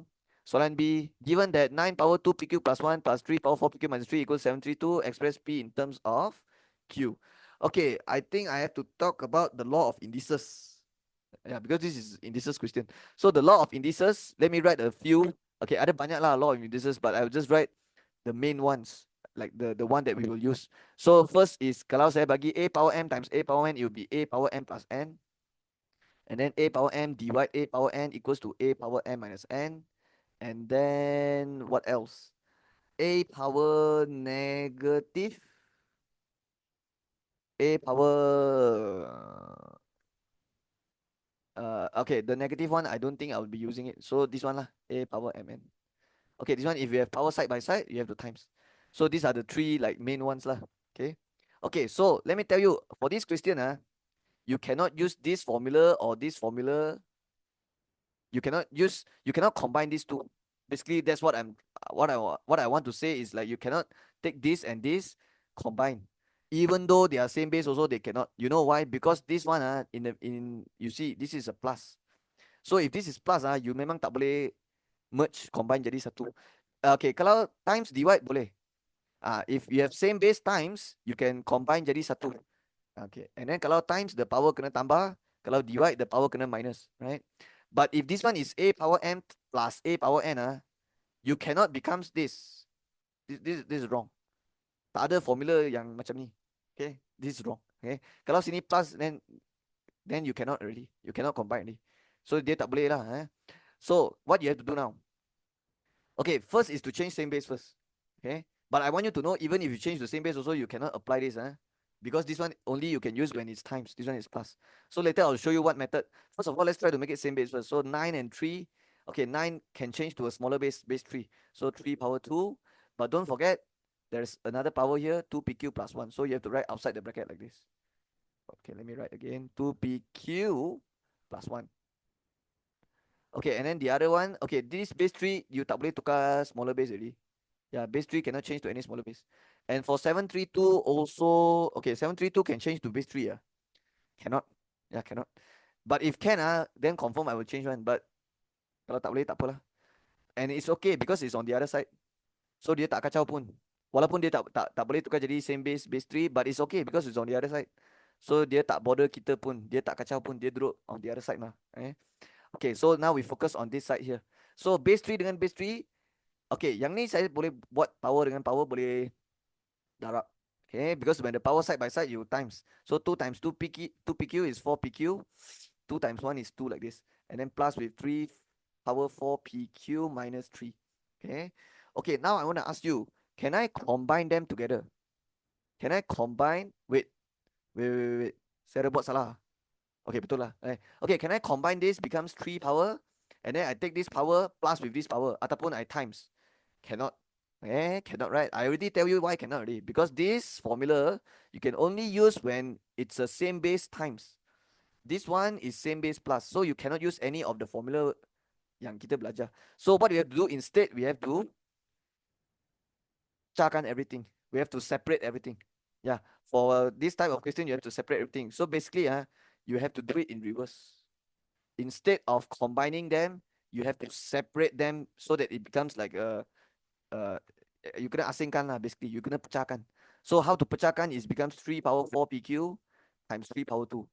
Basically, I'm still using this formula. It's just that I do it in reverse. Instead of merging them become one single base, I separate them becomes like double base. It means from the a power m plus n, I can change back to a power n times n. So this is same lah. You just separate them. This one also same. You separate 3 power 4pq times 3 power negative 3. Okay, I know some student, they will write divide. Can also. If you write divide, can also. But if you write divide, then the negative don't write here lah. Because same base divide, the power is minus mah. So 3 power 4pq divide 3 power 3 is 3 power 4pq minus 3 lah. Which is same with what I write here, right? But usually I prefer writing times. Okay. So if you want to write like macam saya, you want to write times, can lah. But then you put the negative lah. Okay. Okay, so equals to 732. Okay, after I separate everything, now I will check got how many terms, right? So I can see got one term here and then got a second term here. Okay, this one we count it as one term. And what we can do is we can see the first term. Siapa yang boleh buat, you buat. Yang tak boleh buat, you letak bracket. Okay, I repeat one more time. Yang boleh buat, you buat. Yang tak boleh buat, you bracket. So yang boleh buat is 3 power 2. So 9. This one tak boleh buat because dia PQ tak tahu kan. So yang tak boleh buat, you letak dalam bracket like this. Okay. Okay, now for the second term. Yang boleh buat, you buat. Yang tak boleh buat, letak bracket. So 3 power 4 PQ ini tak boleh buat. Why tak boleh buat? Because PQ tak tahu. Okay, but this one boleh buat. 3 power 3 is 27. So what is 3 power negative 3? 1 over 27. Equals to 732. Okay, after you reach here, do you realize first term and second term got two terms here. They both have 3 power 4 PQ and they both duduk dekat bracket. Right? So inside the bracket here, you see, it's the same thing, right? The first bracket and the second bracket, they are exactly the same. So if the both bracket is exactly the same thing, you can let 3 power 4 PQ equals to A. It means you tukar 3 power 4 PQ ni, you tukar jadi A sementara. You change to A for temporary. So it means it becomes 9A plus 1 over 27A. So it becomes like this, 9A plus 1 over 27A. And then now I can tekan 9 plus 1 over 27 and see what we get. 9 plus 1 over 27. My calculator give me 244 over 27A. But of course, you don't write the A lah. You write 3 power 4 PQ. You just change to A sementara saja. Okay, yeah, for temporary, like just for temporary only, and then equals to 732. Okay, and then now you can pina, right? Okay, I want to explain there's another way to do it. If you cannot understand this method, you can also factorize. Yeah, because from these two terms, you can see they both have 3 power 4 PQ, so you can factorize. And when you factorize, you left with 9 plus 1 over 27. And if you tekan this, you get the same with this. So it's the same thing, sama saja. Okay. So that's how you should do it. Okay, let me erase this and continue from here. So now how to find they want P in terms of Q, right? So it's okay kalau you tak cari P, you don't have to find the P value and the Q value, because dia memang tak suruh cari, dia just nak jadikan P single saja. So I'll pindah the whole thing, this whole thing to the other side, and after I do that, then it will become an indices question. 732 divide answer. Okay, my calculator give me 81. So now it becomes an indices question already. Something power something equals something, right? So what you have to do is try to make them same base lah, kalau boleh. Because if you can make them same base, you can compare the power. So can you make them same base? The answer is yes. 81 can change to 9 power 2, but I want base 3. So it's 3 power 4. Okay? And since the base sudah sama, the power pun mesti sama. So 4PQ equals 4. But they want P in terms of Q or Q in terms of P? P in terms of Q. So P has to be single. So P equals to 4 divide 4Q. Because the 4Q you pindah jadi bahagi. So the answer is 1 over Q. So this is the final answer. Okay. So P in terms of Q punya jawapan is this. Okay, done. Now we can do the last part, C here. So they says find value of 1 over log AB base A plus 1 over log AB base B. So I'll straight away do my working here lah. Okay, first thing first is change base. Yeah, when we are doing indices or log question, and when we have to check the base first. Always when we do indices log question, always check base. And if base dia tak sama, you tak boleh buat apa-apa dah. You have to straight away tukar base. Okay? So this one you have to change base lah. Tapi persoalannya you nak tukar jadi base apa? This is base A, this is base B, right? So they are not same base. So what base you will change? Okay, A dengan B dia tak ada connection. Okay, because dia bukan number. B is alphabet, so they will not have any connection. So I recommend you change to base 10. So it becomes 1 over bracket plus 1 over bracket. So here I have to change to base 10. Here I have to change to base 10. Right? Okay, let me give you another example. Let's say this is base 2, this is base 8. Then you will change to which base? Base 2. Because 2 and 8, they both can change to base 2. Means they have connection. They can change to base 2. So you change to base 2, right? But if it's base A, base B, they don't have connection. That's why I change to base 10. So what I have to do here? Log. Okay, the log number have to tulis atas. And then the log base have to tulis bawah. So AB tulis atas, A tulis bawah. Right? And then the other one is log AB tulis atas. And then log B tulis bawah. And since I'm changing to base 10, so I write 10, 10, 10, 10. Okay. Oh, by the way, this is the formula to change base. This is how you change base. Okay. This is the formula. Okay. Okay. 1 over means you have to divide. It means you have to terbalikkan this thing. So when you terbalik flip, it means yang bawah tulis atas, yang atas jadi bawah. Like this. It means the whole thing flip already lah. Same here. The whole thing flip upside down. Yang bawah tulis atas, yang atas tulis bawah. Okay. Now you can see that you end up with this. Okay. Now. Okay. I see that already. This one base 10. Okay. Okay. Now it's better. Now it looks better. Now it looks better. Why? Because everything is same base now. So at least now you like it's better than this lah. This one the base not same, eh? So this one the base same already. And I realized something, the denominator bawah dia sama kan? Log AB base 10. So can I combine into single fraction? Yes, because they have the same denominator. Bawah dia sama, kita boleh combine jadi satu pecahan yang single, eh? And then yang atas tambah atas lah. So it becomes log 10A plus log 10B. And now we can use the law of, why I keep on writing A here? This one is 10. Sorry, careless. Okay, so now what we can do now is you can use the laws of logarithm. So when we have log mn base A, you can jadi log am plus log an. And the way I teach my student is I will always tell them single log times boleh tukar jadi separate log plus. Okay, so what you have to do is yang ini log AB base 10, right? So single log times separate log plus. So log 10A plus log 10B. Okay. And yang atas stay the same. And kenapa saya buat macam tu? Because I know I can potong. You can see log A plus log B. Walaupun saya tak tahu AB lah. Walaupun saya tak tahu what is A, what is B. Even though I don't know. But I know that this answer that come out here and the answer that come out here will be the same value. because they are both log A plus log B. So even if I don't know what is A and B, I still can potong because they will give it me the same value. And when you take any number divide with dia sendiri, you get 1. So the answer is 1. Okay. Okay, there's another way to do it.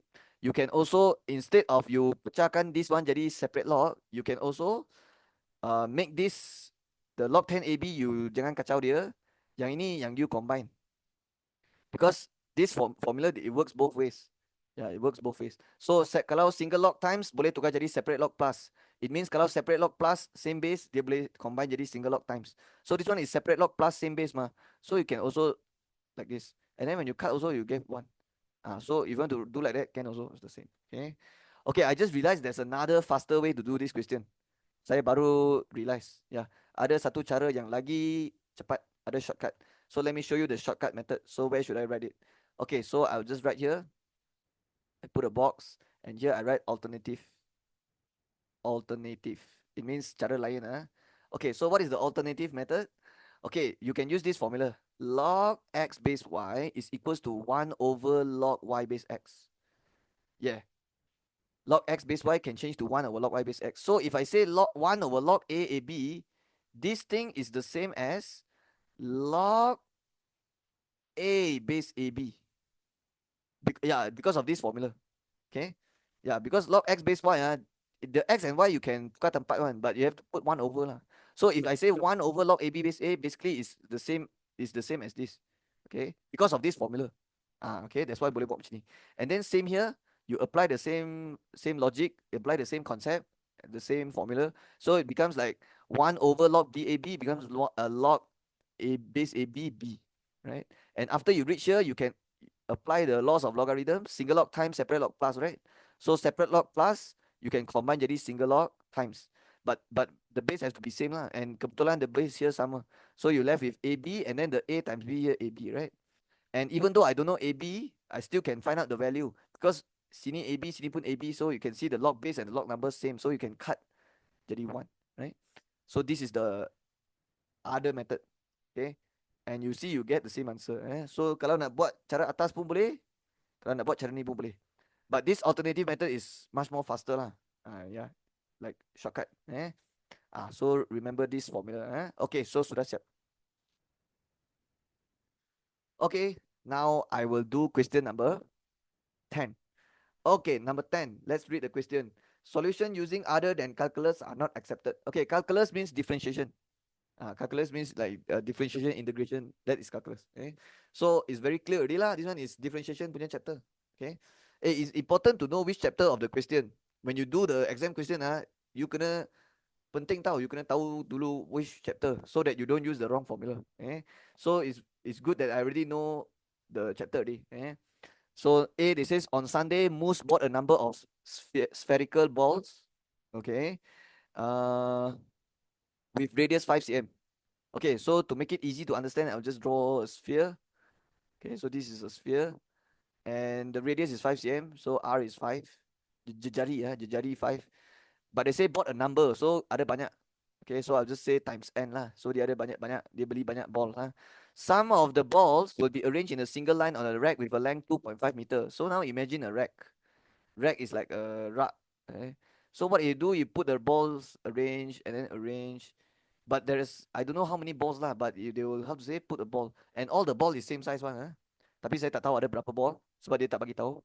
So arrange in a single line with a length 2.5 meter. Oh, so the rack punya length is 2.5 meter. Okay, but the radius just now dia bagi dalam cm kan. So let's convert this to cm also. So times 100, you end up with 250 cm, right? Okay, so kalau saya nak tahu ada berapa ball, I just take 250 cm divide by diameter dia lah. Because the radius is 5, right? Okay, it means one ball will take up how many space? One ball will use how many space? It will use 10 cm, right? Because one ball punya distance, okay, you have to find from here to here. So since the radius is 5, so one ball will use up 10 cm, right? And then if you put the second ball, you already use up 10 plus 10, which is 20 cm. And they're asking you, and they say got 250 cm. So it means like if you want to know how many ball, you just take 250 cm divide uh uh wait I want to know how many ball, I can find it lah. Just 250 divide 10 lah. Because 10 is the diameter, so you get 25, right? So it means you can fit 25 balls, right? Okay, but let's finish reading the question first. On Monday, the volume of each ball decreased uniformly by 20 pi. Oh, okay. Small change, this one small change, Christian. So if the volume decreases, what happens? The radius also decrease lah, because the volume of ball decrease means the ball shrink already. Shrink means like the size sudah jadi kecil. So kalau size jadi kecil, then maybe it's not the radius also change. It means the diameter also get affected. It means that the number of ball yang boleh fit dalam sini pun dah tukar lah. Okay, lepas tu dia kata determine the maximum number of these balls which can be arranged on the rack on Monday. Okay, they say solution other than calculus not accepted. So use differentiation. And this is under small change. So what is the volume of sphere formula? 4 over 3 pi r cube. Okay, yeah, this is the formula for volume of sphere. But first thing first, we have to find the original volume of sphere first. It means the old volume of sphere. I know they got decreased, right? But that one is the new value. Okay, so let's find the original volume before decrease. So what's the volume before decrease? 4 over 3 pi r cube. And the rj, jejari, is 5. So if I tekan this, I'll get 500 over 3 pi. 500 over 3 pi. So this is the original value of the volume, which is 500 over 3 pi.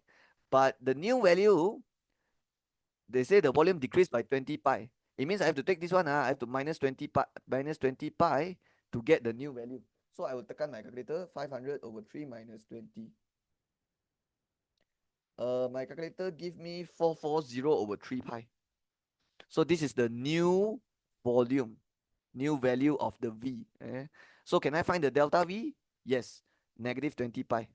Okay, because you decrease, right? When we are doing small change, we will always use this symbol, delta. Delta means the small change. So the small change in V is negative 20 pi. Okay. When you are doing small change, you will use the formula dy dx is equals to delta y over delta x. Okay, but since this one is V in terms of R, so it should be dVdr lah. dVdr almost equals to delta V over delta R. So the delta V is sudah ada negative 20 pi, right? So let me write down here. Delta V is negative 20 pi. The delta R I don't have, okay? But the delta R is what we need to find actually. Yeah, because they want us to find maximum number of these balls, right? So I think I have to find my delta R. And then after I get my delta R, then I can find my new R, and then I can find the number of balls. But the dVdr, I have to find myself now. So my job now is to find the dVdr now, so that I can sub inside here. And how to find? Use this equation, right? Yeah, because when you differentiate this equation, that would be the dVdr. So I'll write here V equals 4 over 3 pi r cube. So when you do dVdr, you will take power times with the number here. So 3 times 4 over 3, which is 4, and then power minus 1. And before you sub inside, you have to make sure you sub the R value first. And always sub with the original value of R. Ataupun the old value of R. Okay, you don't go and sub this one. Hey, this one is the old value, but it's the old value for V. I want the old value for R. So the old value for R is actually 5. Yeah, before decrease, the R is 5, right? So you end up with 5 square, 25 times 400 pi. And this 100 pi is the dVdr. Yang ni letak sini. Okay. So this part of the working continue from here. But I don't know why I write so far away lah. But I want you to know this one actually continue here one. Yeah, it's like okay. I should have write it here lah, but okay lah. Okay. So I tell you now, so you know this one is continue from here. So now it becomes you can find the delta R. So this one divide dia duduk bawah means bahagi. So divide hantar jadi times, yang times sini jadi bahagi. So negative 20 pi divide 100 pi. Means dia tukar tempat. So pi boleh potong, so dapat negative 0.2. That is the delta R. It means the small change in R is 0.2. It means the radius decrease 0.2. So now can I find the maximum number of balls? First, let's find out the new R first, the new radius. Yeah, because the old radius is 5, right? But since decrease already, so now the new R, I have to find it out, right? Yeah, to find the number of balls, you need to find the new radius. Okay, the old radius is 5, but now the small change is minus 0.2. So you have to minus 0.2 to get the new R, which is 4.8 cm, right? And we have to get the diameter. Yeah, because later to find the number of balls, one balls will the distance used for one ball would be the diameter. Okay, so 4.2 times 2 gives you 9.6 cm. So now I can find the number of balls. So I'll just write here number of balls ataupun maximum number of balls equals to, okay, the total panjang for the rack is 250 cm, but one ball will use how much space? 9.6 cm. So when you divide like this, you get the number of, okay. Okay, let me press and see what we get. 250 divide 9.6. Okay, my calculator give me 26.04. Okay, 26.04. It means can fit how many balls? 26 ah. 27 cannot. 27 cannot. 27 not enough space already. So 26 balls only. The extra 0.04, we don't count it as one ball. Okay? So the maximum number of balls can be arranged is 26. I should write maximum here. Okay. Maximum number of balls, 26. Okay, sudah siap. Okay, let's do B. So B says, given that hx equals to this, determine the type of turning point of hx, justify your answer. Okay, got how many types of turning point? 3 types. Minimum point, maximum point, inflection point. Okay. Sometimes we call it nature. Sometimes they will use the word nature, determine the nature of turning point. But it's the same thing. The nature of turning point also got three types: minimum, maximum, inflection. And how do we know which type? We can use the second derivative method. Second derivative method is the d2y over dx2. When your second derivative bigger than 0, minimum. When your second derivative smaller than 0, maximum. But what if your second derivative is equals 0? Then it's inflection. Then we call it inflection point. Inflection in Bahasa Melayu is titik lengkok balas. Okay. And actually, this is not the only method. This is not the only method to determine the type of turning point. There's another method called the tangent sketching method. The tangent sketching method, you have to board table and then you have to sketch the tangent. If the tangent looks like this before the turning point, then it's minimum. Okay. But if the tangent sketching before and after is like this, then it's maximum. But what if it's like this, like this, like this? Then it's inflection point. Because if it's like this, and the point is here, and if the tangent sketching before and after the turning point is like this, then it's like, yeah, it's inflection point lah. Okay. Okay, but I don't want to go into detail lah, because I will not be doing this for this question. This question, I will just do second derivative only. So let's write down the hx function first. 3x squared plus 7x minus 8. So to determine the type of turning point, justify your answer. Okay, so you just differentiate lah. Okay, when you differentiate, you will write dy dx. But this one, they are guna hx. So I will write different. I will write a bit different. I will write h prime x. H prime x means differentiate lah. Okay, so h prime x will be what? 2 times 3 is 6. Power minus 1 is x power 1. Differentiate 7x is just 7. Differentiate negative 8 is 0. Okay, so this is the answer. Okay, I want to mention something. If the soalan asks you to find turning point, what you will do now? If the soalan asks you to find the coordinate of turning point, what you will do now? You will take the dy dx answer equals 0. It means you will take this equals 0 and then cari x. And then that will be your x coordinate of the turning point. And then to find the y coordinate, you will sub inside here, sub inside the original equation to find the y, and then that's how you get the y coordinate. And then you already know your full turning point. But ada tak soalan ni suruh cari turning point? Tak ada. This soalan never ask you to find turning point. They just ask you to find the type of turning point. So I will not take my h prime x equals 0. I will not take this equals 0. I will not do that. But if that's what they want, you should do like that lah. But this question, they ask for type. So what you should do now is do the h double prime x. It means like you differentiate sekali lagi. Means you find the second derivative. And when you differentiate this 6x plus 7 one more time, you end up with 6. Because differentiate 6x is 6, right? And then differentiate 7 is 0. And this 6 is enough to tell me already whether it's minimum or maximum. So 6 is bigger than 0. So what happens now? Minimum lah. So I will just write, since h double prime x is bigger than 0, the type of turning point, okay, no need to write so cantik lah. I'll just write hx has a minimum point. Yeah, like this is good enough. Has a minimum point. Okay. And justify your answer. What's the reason? This is the reason lah. Because the second derivative is positive. Okay, let me mention one thing. What if one day your second derivative answer is in terms of x? What if this one the other x dekat sini? It means this one is power 3 lah. So if let's say this one is power 3, when you differentiate, you end up power 2, and let's say here you have x. Then you cannot determine whether it's positive or negative already because other x can. Okay, kalau you jumpa case macam ni the x you have to sub with the x coordinate of the turning point. Kalau you jumpa case macam ni lah.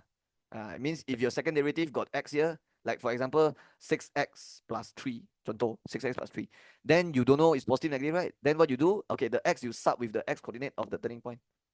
Okay. But if your second derivative is already like a number like this, then no need to sub already lah. What you want to sub?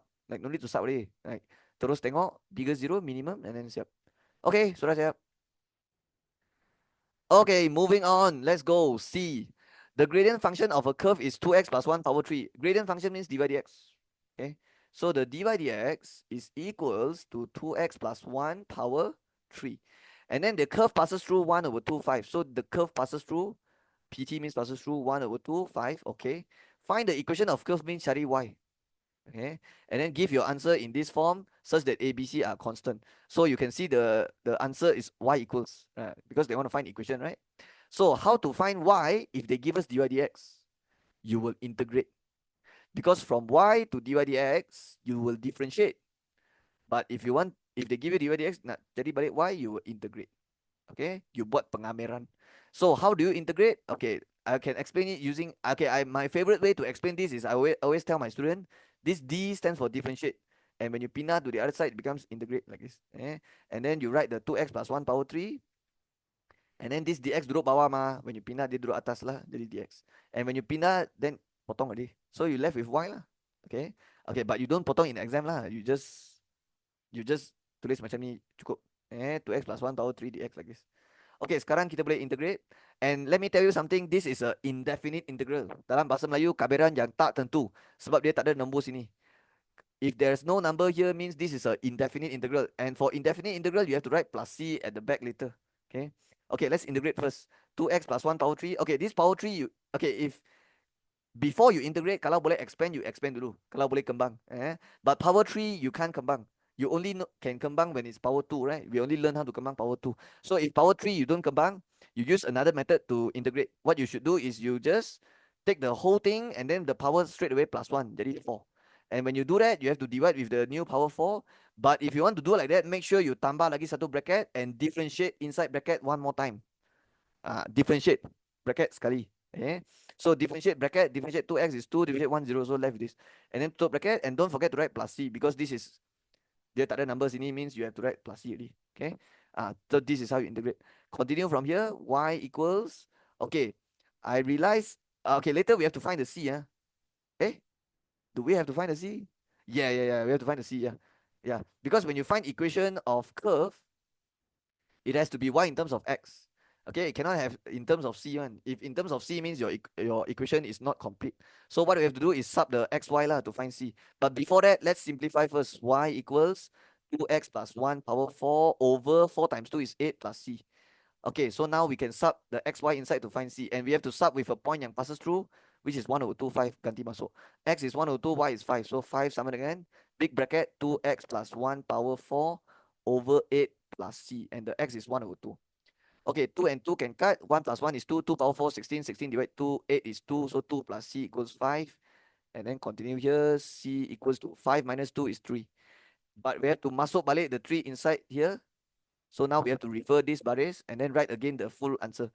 Y equals, they got say give your answer in this form, right? So I will not write the 2x plus 1 power 4. I will not write this dekat atas. I will write it beside like this. So here will be 1 over 8 lah.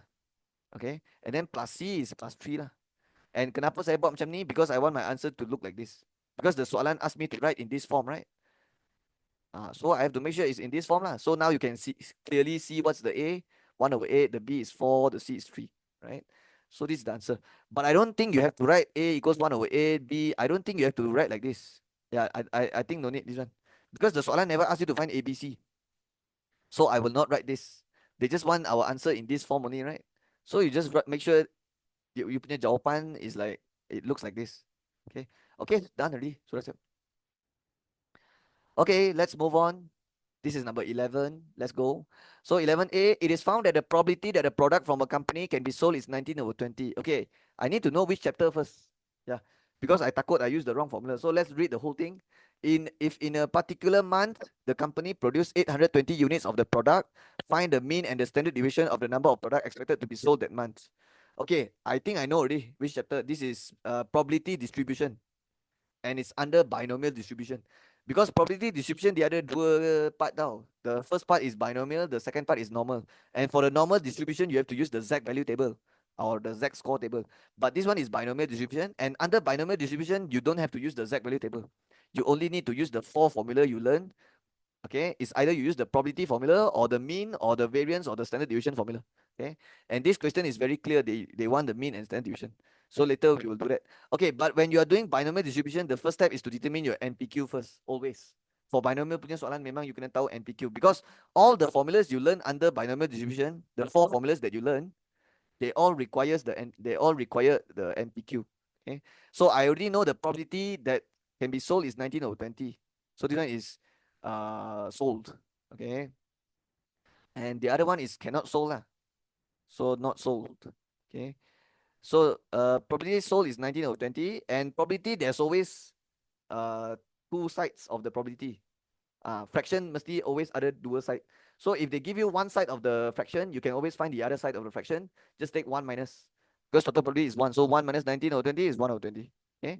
But we still don't know which one is P, which one is Q. So let's keep reading. The company produced 820 units of the product. This one confirm N lah. Yeah, the quantity, the number of units. Find the mean and standard deviation of the number of product expected to be sold in that month. It means your probability of success depends on what they want here. They want to find sold, right?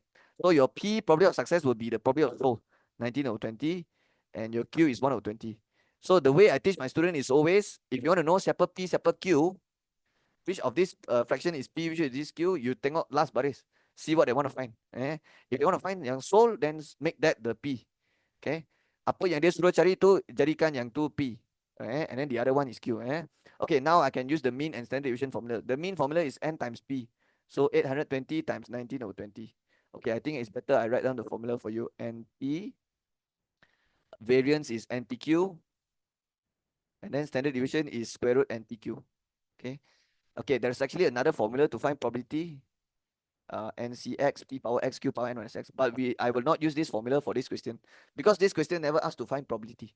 So these are the four formulas that we learn in this chapter. In this under binomial, these are the four formulas, right? Okay, but for this question, I'll only be using the mean and standard deviation formula. Okay, what is 820 times 19 divided 20? 779. So this is the mean. Okay, the other one is standard deviation. How do we find that?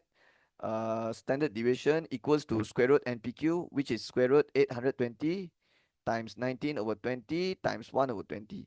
Tapi kita kena tekan dalam dulu. It has to be, there needs to be a bracket here. So when you tekan this, you will get 6.241. So this is the answer. In this first part of the answer, second part of the answer. Okay, this is the mean, this is the standard deviation. Okay, done. Okay, let's continue. Let's do B. There are 25 students in the class. So we are still doing probability distribution, Christian. A teacher wants to choose some students to join game. It is given that the number of different ways choosing R student is equal to the number of different ways choosing R plus 13. Find value of R. So this is also like binomial distribution. So the N is 25 for sure. Okay. Okay, but this question is not related to A, right? Yeah, dia tak ada kena-mengena dengan A. Okay, like the story also not talking about the same thing. This one cakap pasal teacher choose student. Ini cakap pasal company sold product. So you cannot use the information from A to do B. So your N tak sama dengan A. So 25. A teacher wants to choose some student to class to join a game. Okay, boleh. Given that the number of choosing R is equals to number of choosing R plus 13. So 25 choosing N is equals to 25 choosing N plus 13. And then find the value of R. I silap tulis number of choosing R. So this should be R, right? So 25 CR, jawapan dia sama dengan 25 CR plus 13. Okay, let me tell you a formula. NCR is equals to NCN minus R. Okay. This number and this number plus together will give you the N. Okay. Let me give you an example. When you do 6C2, according to this formula, 6C2 is same with 6C, and then here is 6 minus 2, which is 4. Okay, and if you don't believe me, you can tekan 6C2 and 6C4. They really give you the same answer. It means when something C something equals to something C something, the number down here when you plus should give you the number atas. Faham kan? That is why when you take 4 plus 2, you get 6. That's why you end up, they give you the same answer. Same with this. If you take n minus r plus with r, you see negative r plus r, you get n, number atas, right? So let's use this. Let's apply this concept inside this question. You can see the n is 25 for both, right? It means the r and r plus 13, when add together, the r and r plus 13, when add together, must give you 25 also lah. So 2r equals to 25 minus 13, which is 12. R equals 6. Okay, so that is the answer. All right, hope you understand. So sudah siap? So this one I erase. Okay, let's go. Okay, number 2. A teacher decides to choose 8 students to join the game. Okay, 8 students. She wants to choose equal number of boys and girls. Means 4 boy, 4 girl lah. Because 8 students, right? So if you want the boy girl to be equal, it must be 4 boy, 4 girl. If these students are to be arranged in a row, so use permutation P, because the order is important. Arrangement. And then they say find number of different ways such that the boys cannot be next to each other. Okay, it means we have to arrange the girl first. Yeah, we have to arrange the girl, and the boys we have to arrange in the gap between the girls, because the boys cannot be next to each other. So we have to arrange the girl first. So girl, girl, but make sure when you write the next girl, you leave a gap here. And then the next girl, but make sure there's a gap here. Kena ada ruang kosong sini. So there's how many girls? 4 girls. So if you're arranging 4 girls into 4 seat, it should be 4 factorial or 4p4 lah. 4 factorial. But have to times with, okay, now it's time to arrange boys. But the boys, you cannot arrange anywhere. It has to be arranged in the gap. So let's count got how many gaps between the girls. We have 1, 2, 3, 4, 5. Okay. Okay, so this 5 spot, you can only choose 4. Okay. Yeah, there's 5 gaps here. And since you're arranging 4 boys into the gap, into the 5 gap, that's why it's 5p4. And if you tekan this, you'll get the answer. The answer is 2880. Okay. Why we have to put the boys in the gap? Because boys cannot be next to each other, right? That's why you can only fill boy. You have to, if you want to fill in the boys, it can only go inside the gap between the girls. And there's 5 gaps you can fill in. So it's 5p4. So that is the answer. Okay, sudah siap? Okay, let's continue with number 12. Okay, this is also probability distribution. Just from this diagram, I sudah nampak already. But just now, they already asked us probability distribution, right? For question 11, right? So I think maybe this one is normal distribution lah. Because just now they asked us binomial already. So let's read the question. A farm produces X strawberries. The mass of strawberries, X grams, are normally distributed. Okay, this word, normally. So when you see this word means they give it away already. This is confirmed normal distribution, and you have to use the Z-score table later. Okay, so later we will need the Z-score table. So they give us the xn 20 0.5 square. So whenever they give you this notation xn, you need to know that the number before here, this will be the mean. Okay, and then this will be the variance. Okay, this will be the variance. Okay, yeah, so remember that. So if they give you like this, means what? The mean is 20 and the variance is 0.5 square. So A says state the mean and variance. Okay, so the mean is 20 lah. And then the variance is 0.5 square. And you should press lah. You should press the 0.5 square. So you get 0.25. Okay, so this is the variance. But let me tell you something. For normal distribution, we don't care about variance that much. Yeah, in normal distribution lah. Because in normal distribution, you have to use the Z-score table. And the formula to change to Z is take the X minus mean divide standard deviation. So we usually want the mean and standard deviation. Yeah, we usually don't care about the variance that much, right? So usually when they give us variance in normal distribution question, we will always change to standard deviation. So if the variance is 0.25, what is standard deviation? It will be square root 0.25, which is 0.5. So later when I do B, I need to know that my mean is 20, my standard deviation is 0.5. Even though I haven't read the B question also, I know already, confirm I will be using this. Confirm. Because otherwise you can't use your Z value table.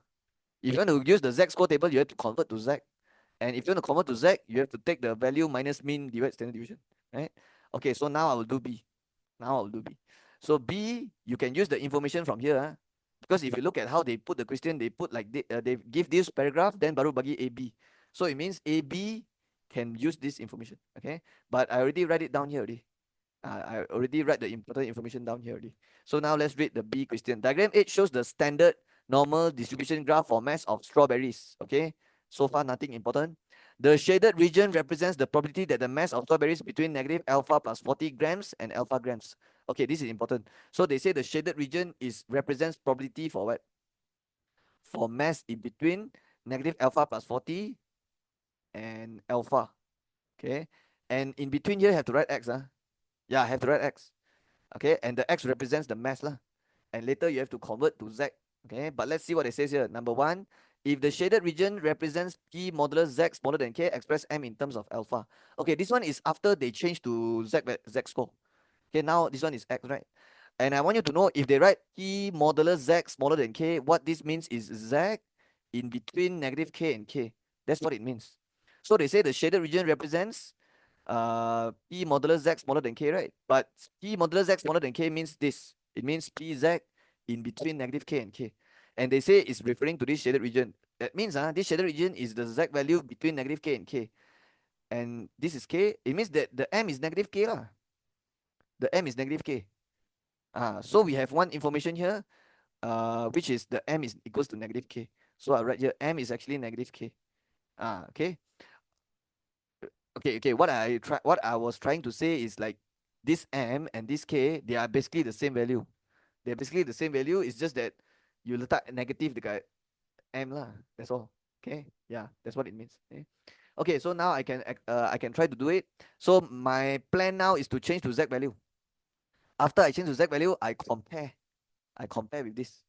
That's the plan now. That's what I'll be doing now. So let's change to z value and then compare with this, because this they already say this is the shaded region represents this one, right?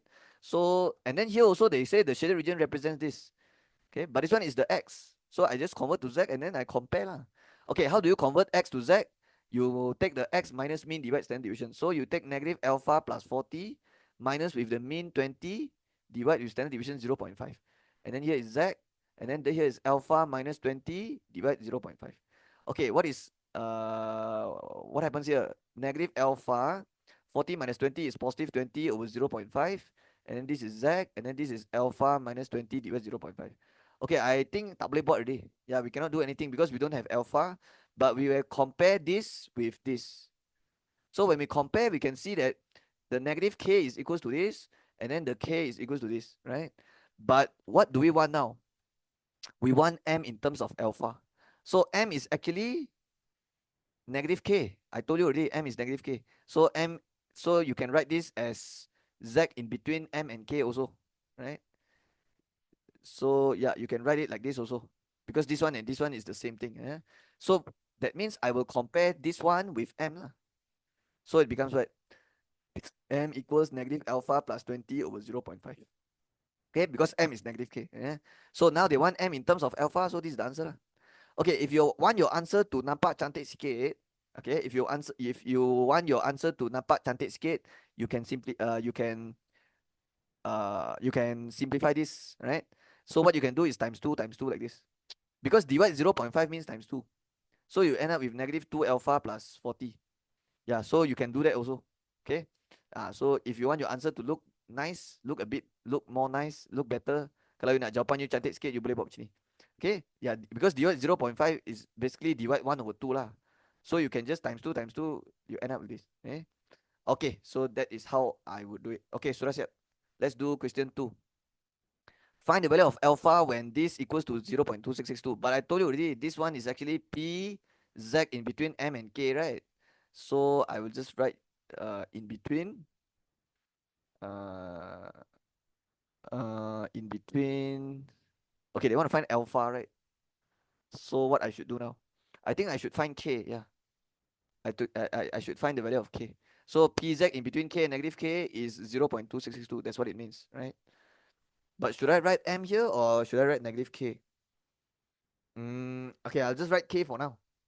Okay, because after I write k, then later I find k. After I find k, then I know my m, because m is negative k. And then after I know my m, I can sub inside my m formula here.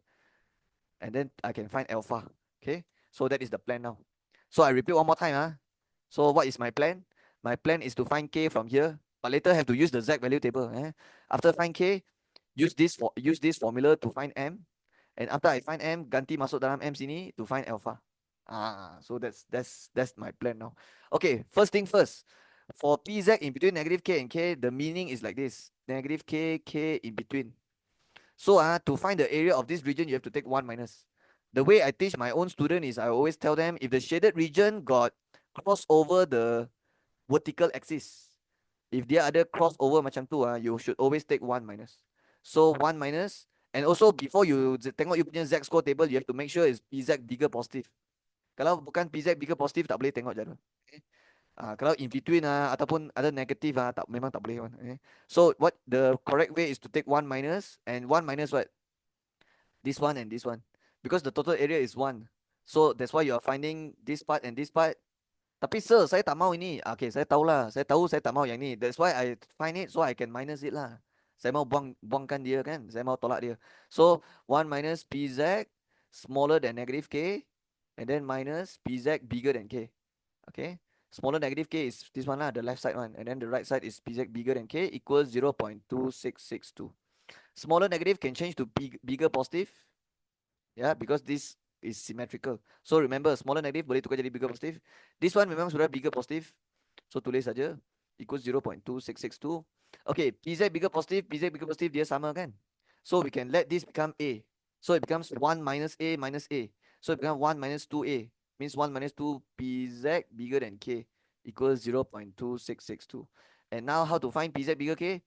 Kalau saya, I'll try to make it positive because now it's like negative. So I pindah sana jadi 2 PZ bigger than K, and then 0.262 pindah sini jadi minus. So let me press. Okay, my calculator give me 0.7338.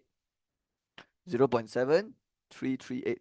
So you write here 0.7338, but I have to divide 2, right? Yeah, I have to divide 2. So now what is my probability? 0.3669. 0.3669. So your probability for Z bigger than K is actually 0.3669, and now you can find your value of K. And now we can baca jadual already. Yeah, because it's Z bigger positive already. So kita boleh tengok jadual dah. Tapi kita kena tengok dari luar atau tengok dari dalam. Okay, kalau dia bagi Z value and suruh cari area, you tengok dari luar. Because this is your Z value. Okay, kalau dia bagi Z value nak cari area, you tengok dari luar. But this one, do you know your Z value? You don't know. You don't have the Z value. You are trying to find the Z value. You don't have the Z value. So, but you have the probability. So you have to baca dari dalam. So later when you go to the Z score table, you have to go and find 0.3669 or lebih sikit. Try to find this or lebih sikit. But if you have this, then it's good lah. But if tak ada, you try to find lebih sikit. So let me buka the Z score table. Okay, so this is the Z score table. Cari 0.3669. So where is it? 0.366933343435. Oh, sini kan? So this is the 3669, right? And dia tak ada lebih sikit, dia sudah ngam already. So it means I don't have to tolak anything. It means I don't have to tengok dia tak ada 3 decimal place lah. So it means the answer will be here. You just baca here and baca here ni. So this is the answer, 0.34. Dia tak ada sini because we don't have to tolak anything. Okay. Kalau dia lebih sikit baru kita kena tolak kan. Tapi kalau 369 tak boleh. So the answer is 0.34. And it's positive. The K will be positive. 0.34. So tulis je 0.34. But I told you already, this is not the answer. Because I told you already just now, this is just K only. They want to find alpha. So what you should do is ganti K dalam sini to get M. So M is negative 0.34. And then M use this formula. Negative 2 alpha plus 40 equals negative 0.34. Okay, now how to find alpha? Okay, I need space. I need space. So can I make this smaller? Oh, oops. Wait. Okay, wait for me. Let's make this. Okay. So let's pindah cari alpha. So how to pindah? Okay. Since I'm trying to find alpha, so I'll try to make it positive. So when I pindah sana, negative 2 jadi 2 alpha. Minus 0.34 jadi plus. So 40 plus 0.34 is 40.34. So my alpha answer is 40.34 divide 2. So my calculator give me 20.17. So this is the answer. So my alpha answer is 20.17.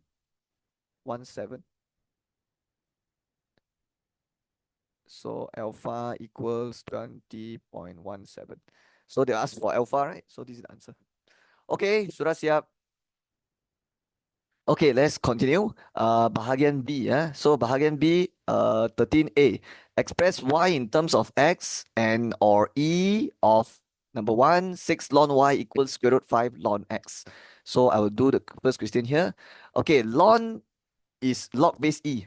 Okay, so ln means log base e. Okay, so if I want you to find ln e, the answer will be 1 because ln e means log e. And if the log number and log base same, you can cut jadi 1. That's why ln e is 1. Okay. Okay, so how do you do it? Okay, if it's confusing for you, you just change the ln to log base e. So it becomes log ey like this, and then the square root 5, this becomes log base ex. Okay. Okay, they want to find y in terms of x. So when you have when you have log in both sides, you can actually compare. Yeah, because when you have log on one side, log on the other side, and if they are log same base, you can compare. Okay, but you have to make sure one thing, you have to make sure there's no number before log here. Cannot have number here. So what we can do is we can get rid of the 6, and how we do that is naik atas.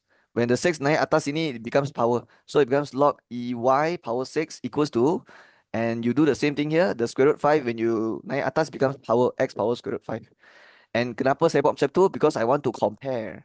So now I have log base E on both sides. So take this whole thing and this whole thing, you compare. So y power 6 equals to x power square root 5. But this is not the answer because they want y in terms of x. It means y kena single. So the 6 I have to move to the other side.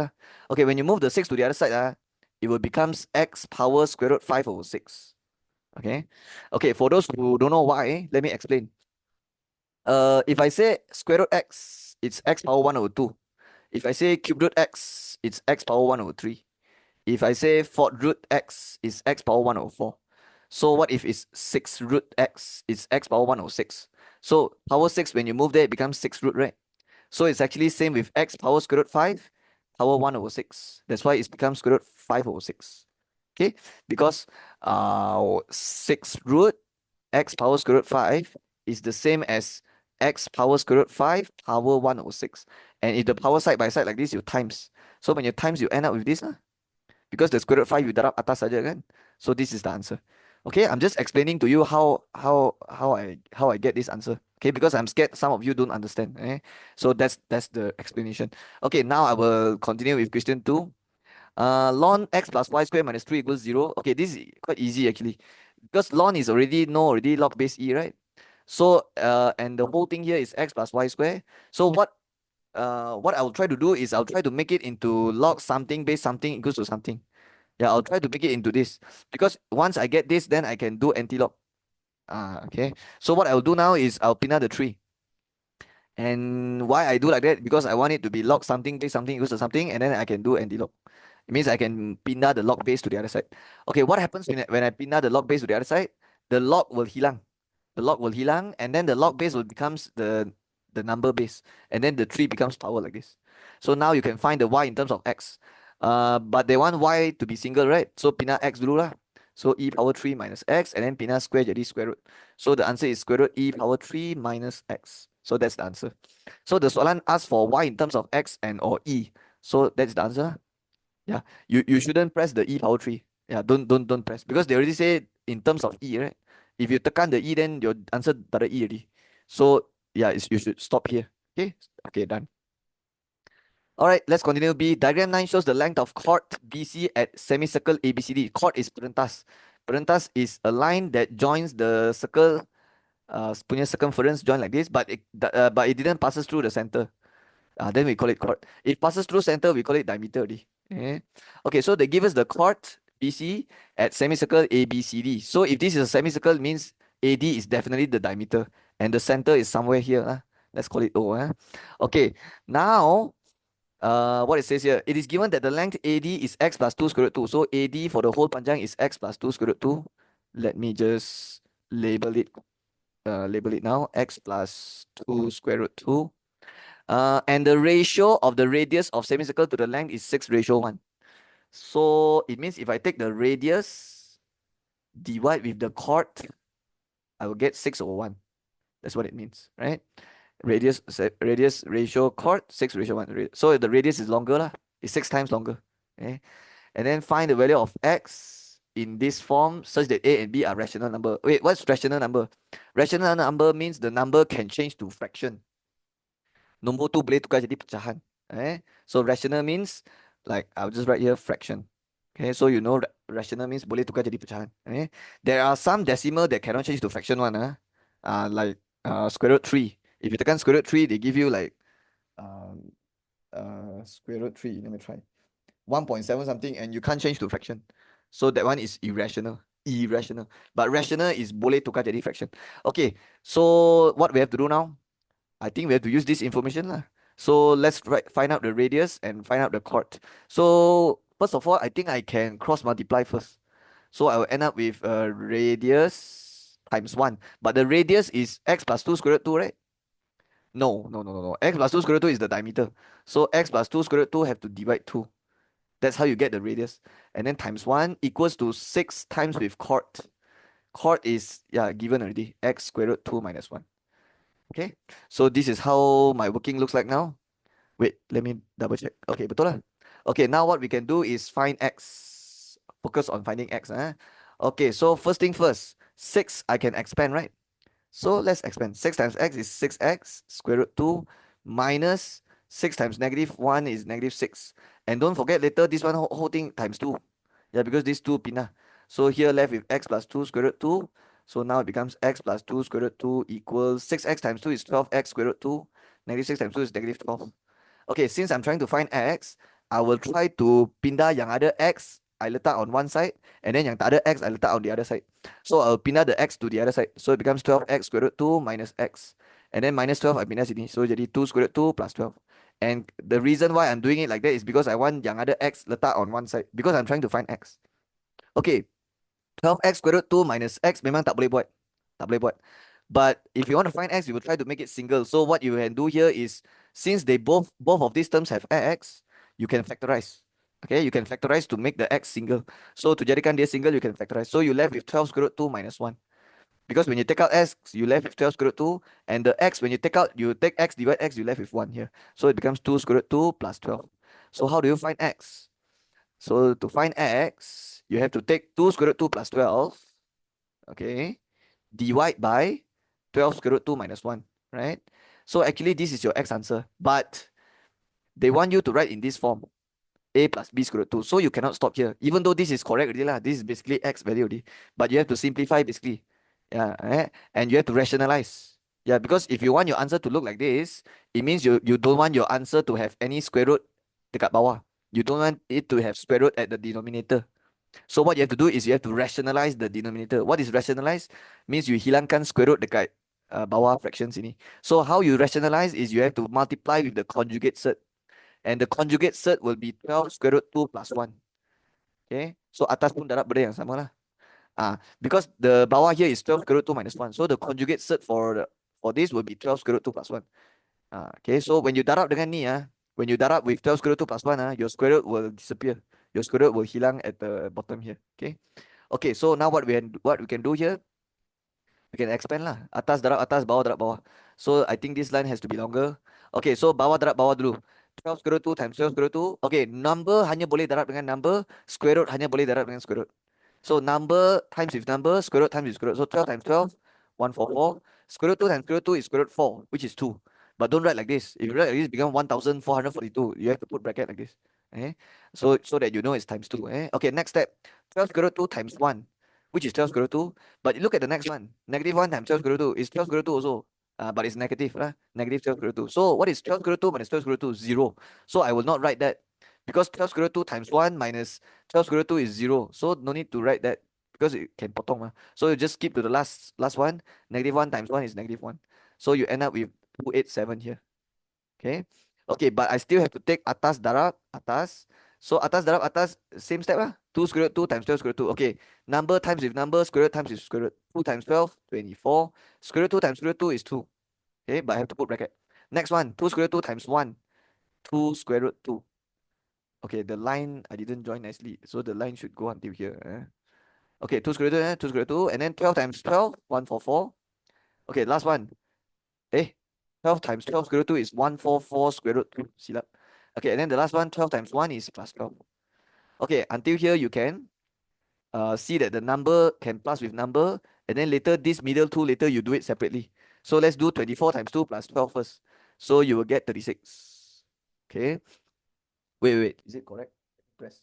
24 times 2 plus 12. Not 36. It's 60. Silap. So this one is 60. Okay. Yeah, because 48 plus 12 60. Okay, and then these middle two terms, they actually can do together one because they both have square root 2. So you can factorize out the square root 2. And when you factorize out, it becomes like this, square root 2 and then 2 plus 144. Yeah, okay. This one you can do it like this. Okay, and then you left with 146 square root 2. Okay. Another way to look at it is you change the square root 2 to a. So it becomes 2a plus 144a, which is 146a. Okay, but the a is actually square root 2 lah. Okay, sudah siap already. I sudah berjaya rationalize the denominator, but they is still not in this form. Dia nak jawapan dalam bentuk ni tau, a plus b square root 2. So if you want the answer to look like this, you have to pecahkan the fraction because if you want it to look like this means dia tak boleh ada bawah macam ni kan. So what you have to do is you have to pecah macam ni. Like you have to separate into two separate fraction. Because now it's like everything jumbled up together. Now everything is in one single fraction. So to separate into two fraction, you have to separate like this. So it becomes 60 over 287, and then plus with 146 over 287, and the square root 2 I'll write in the middle here. Because when you write in middle means dia atas punya. So you can see now my answer already look like this already. A plus B square root 2. The A is 60 over 287, B is 146 over 287, right? And they say A and B are rational number, right? Yeah lah, it's rational number. This one is rational number. Rational means can change to fraction mah. So this one is a fraction lah. So it's a rational number. So this is the answer. Okay. Oh, one more thing is the 60 and 287 you cannot simplify already. Yeah, this one dia tak boleh bahagi. Dia tak boleh potong. So I will not do anything lah. But kalau boleh potong, kalau boleh simplify, you should simplify. But this one cannot already. So I think this is the answer. Find value of x in this form. Yeah, that's the answer. Okay, sudah siap. Okay, let's continue. Number 14. So 14, they say given that fx equals to this, gx equals to this, x cannot equals h, a state the value of h. Okay, h is the undefined case for the gfx. Yeah, so what we can do is we can just find the undefined case for this function and then compare to the undefined case lah. So first step, let's write down our gfx, 4 over 2x minus 5. So how do we find the undefined case for the function gfx? Just take the denominator equals 0. Because the denominator cannot equal 0. So 2x minus 5 cannot equal 0. Yeah, because if the denominator equals 0, you will get math error. Yeah, because you cannot divide by 0. So the undefined case is 2x minus 5 cannot equal 0. Therefore, 2x cannot equals 5. X cannot equals 5 over 2. It means when x is 5 over 2, the function is undefined. You get math error. So now we can compare this with this. So when you compare, you will get your h. So what is your h? So x cannot equals h, and then x cannot equals 5 over 2. So h is 5 over 2 lah. So this is the answer. Okay. Okay, sudah siap. Let's do B. Find value of x when fx maps onto itself. Maps onto itself means fx equals x. Because maps onto itself means the object and image is the same value. So object, we call it x, image, we call it fx. So if they are equal, fx equals x. So what you can do, the fx function is given 2x minus 5. So 2x minus 5 equals x. X dengan x boleh buat. So pindah sekali, 2x minus x is x, negative 5 is 5. So this is the answer. Okay, let's do C. Find number 1, gx. Okay, they give us fx and gfx, ask us to find gx. So this type of question, you have to recognize it quickly. Okay, so how do you recognize this type of question is when you see dia bagi single function and then bagi composite and then suruh cari balik single. So when you recognize is this type of question, you need to know there's two method. One method kena let, one method tak payah let. And the way I teach my student is kalau dalam ada kena let, kalau dalam tak ada tak payah let. Okay, I'll just show you now. So first thing is you have to start with the composite function. Yeah, you kena start dengan composite function dulu. So what is your composite function? Gfx. So let's write down our composite function. Gfx equals to 4 over 2x minus 5. Right? And then I have to check dalam ada or dalam tak ada. Okay, the 4 over 2x minus 5, just leave it. There one nothing you can do. So you have to check dalam sini fx ada ke tak ada. Kalau dalam ada, then later, kalau dalam ada, you kena let. That one, that method is a bit more difficult one. Okay, tapi kalau dalam tak ada, then tak payah let. Because kalau dalam tak ada, if your fx don't have, then your luar mesti ada. The g mesti ada. So you can sub inside the gx punya x. Then it's very easy really. No need to let. But kalau tak ada, baru boleh buat macam ni. Tapi kalau ada, then you kena let already. Okay, so tell me, fx ada ke tak ada? Ada. Fx is 2x minus 5. So this one nanti kena let atau tak payah let? Kena let. So this one is like the more difficult one because you have to let. So kalau dalam ada, we don't have any choice. We have to masukkan. So fx is 2x minus 5, masukkan. And after you masukkan, you realize you stuck here already. Because they're asking for gx. But this one is g bracket 2x minus 5. And you don't have the function g. You cannot masuk into function g because you don't have the function gx. They're asking you to find. So that's why you have to let. And the method is you let y equals bracket and then cari x. So let y equals bracket. So let y equals 2x minus 5 and then cari x. How you cari x? Okay, your x will be y plus 5 over 2. Okay, for those who's confused by this, basically is, okay, you let y equals bracket 2x minus 5. So you find x from here lah. So how you find? Just pindah saja. Minus 5 jadi plus 5, x equals y plus 5 over 2. So ini macam mana datangnya inilah, y plus 5 over 2. Okay, that's how I get this. Okay, now you rewrite the whole thing, but this time you write gy because you already let y equals bracket, right? And then equals to 4 over 2x minus 5. So I write 4 dy, big bracket, 2x minus 5. And then the x also I have to change to this y plus 5 over 2. Okay. Okay, so now we simplify this. 2 and 2 can cut. So left with 4 dy, y plus 5. 5 minus 5 also cut already. So 4 dy y, which is 4 over y lah. So what is gx? So gy is 4 over y. So your gx will be 4 over x. Okay. So let me write this again. So 4 over y. And then gx is 4 over x. Okay, if you have x dekat bawah macam ni, means there will be an undefined case. So x cannot equal 0. Okay, because you cannot divide by 0. Okay. So if x is 0, it become math error already. Okay. Okay, so that is the answer for C1. So there is another question here, C2. So C2 says g power 4n minus 3x. Okay. How do you find g power 4n minus 3x? They never give us the n, right?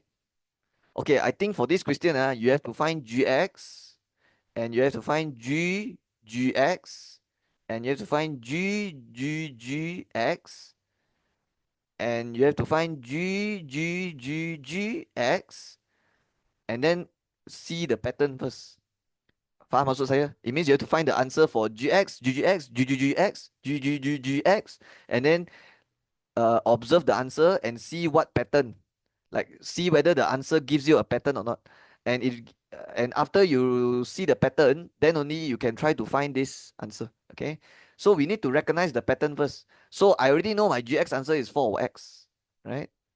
But my ggx will be g bracket 4 over x, correct?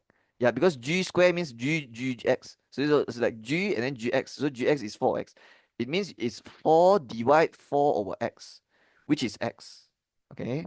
And then for gx, this one is g 3 times. So it's actually g square and then gx 4 over x. Because g3 means g 3 kali. So sini g 2 kali and then g sekali is 4 over x. And then you have to take 4 over x sub inside the g square. But the g square, I already do it already, is x. It means basically the x just changed to 4 over x, right? So this is the answer. Okay, for g4, it will be what? You can do g3 and then gx is 4 over x.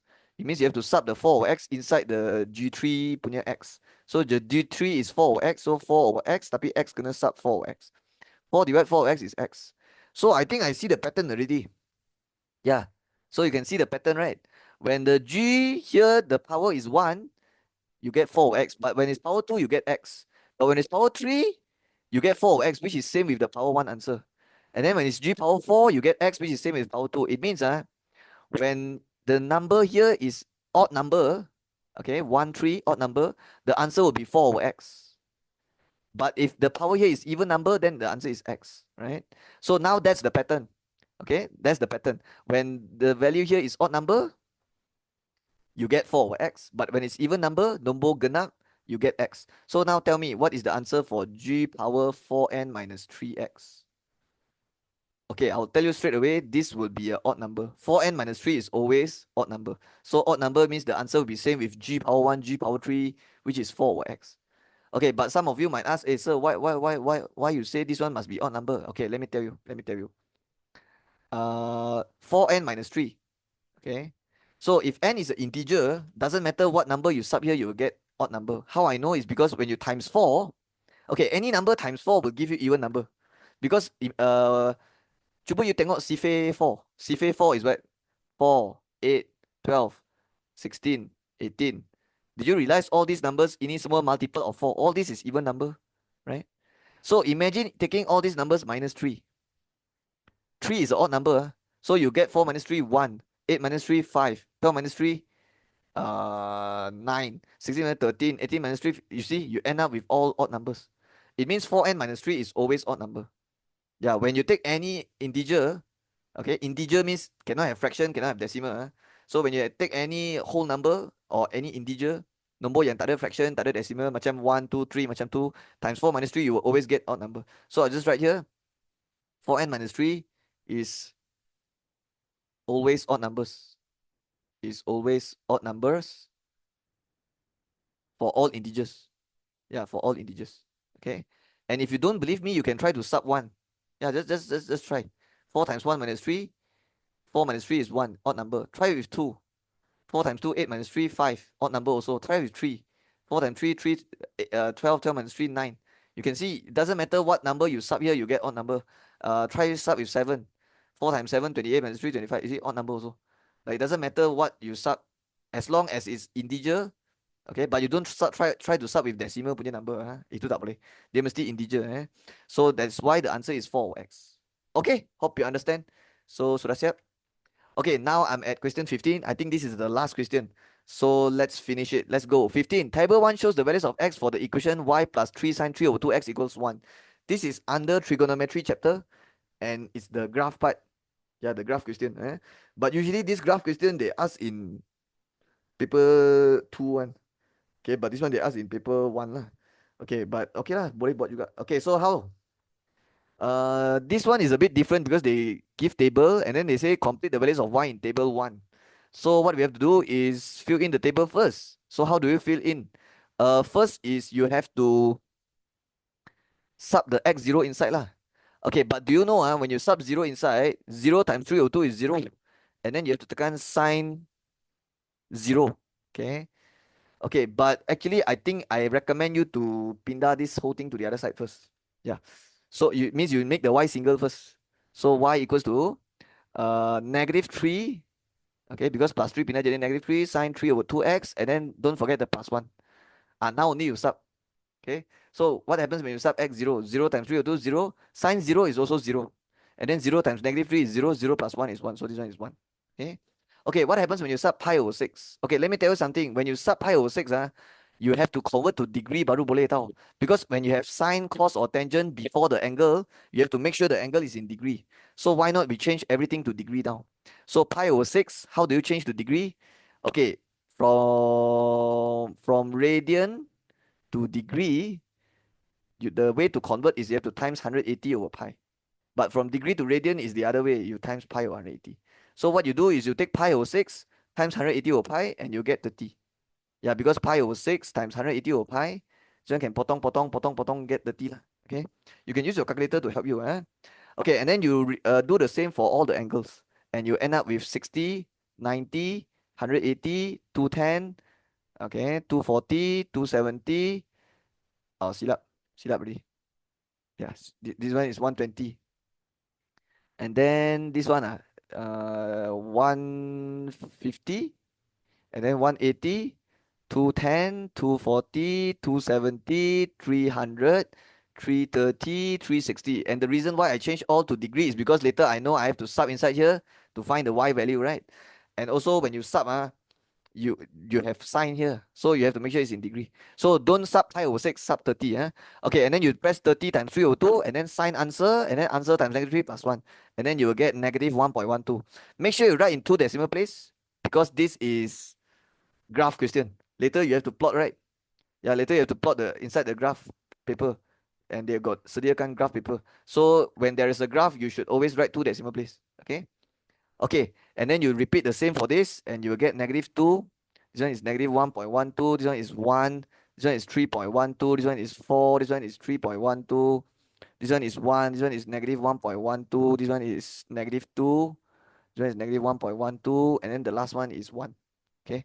Okay lah, I don't want to waste my time here lah. This one you just tekan sendiri saja. Okay, just sub inside and then tekan already. For example, let's say you want to know this one. Just sub only. Just sub the x270. But don't try to tekan semua sekaligus lah. You tekan one by one. You tekan 270 times 3/2. And then afterwards, you tekan equal. And then you tekan sign answer and then equal. And then answer times -3 and then equal. And then answer plus 1. Then it will give you this. Okay. But this one I don't want to waste my time lah. This one just tekan saja. Okay, there's nothing for me to teach here. Just masuk tekan saja. Okay, so that is your A answer. 2 marks. Now we can do B. So B, they say for this part of question, use the graph paper provided on page 29. You may use a flexible curve ruler using a scale of 3 cm to pi/3 on the x-axis, 2 cm to 1 unit on the y-axis. Draw the graph for this one lah, for 0 until 2 pi. Okay, let's talk about the shape first. Yeah, let's talk about how the shape looks like first. Because if I go and plot the points now, but if I don't know how the shape looks like, then it's very hard for me to join the point later. So let's look at the equation now. So this equation is a sine graph. So later it will look like a sine graph lah, but the sine is 3/2x. 3/2 is 1.5. Okay, and 1.5 means the number here represents the number of cycle. It means you have to draw 1.5 sine graph. So one cycle and then half. And since they got 3 here, it means this is 3, this is -3, right? And also they got put negative. So if they got put negative means the whole thing have to terbalik. So it's like this, like this, like this. So the red color one, but then +1 or +1 means this one, it means the whole graph have to shift up 1 unit. And if the whole graph shift up 1 unit, the maximum value change to 4. The 0 here become 1. Everything +1 lah basically. And then here -2. And your new x-axis become here already. Yeah, the red color is your new x-axis. And the reason is because the whole graph moved up already. So the x-axis no longer here already. It has to be like moved down. Yeah lah, the whole graph move up so the x-axis move down lah. Okay, because your 0 is here already. Okay, now I know how the graph roughly looks like. Okay, like then now we can plot the points and then we just join according to the shape lah. So now we can plot let's draw the axis first. Okay, I don't want to use this. I don't want to use this graph paper. I will use another one. So let's look at the scale first. 3 cm to pi/3. Okay, but this one is pi/6 . So okay lah, tak apa lah. Let's just follow the scale lah. 3 cm to pi/3. Okay, so this is the graph. Okay, so actually they already draw for me the x-axis and the y-axis. We just have to write the number lah. So they say 3 cm, right?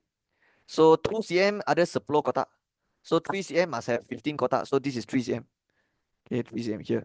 Okay, and then another 3 cm is here. And then another 3 cm is here.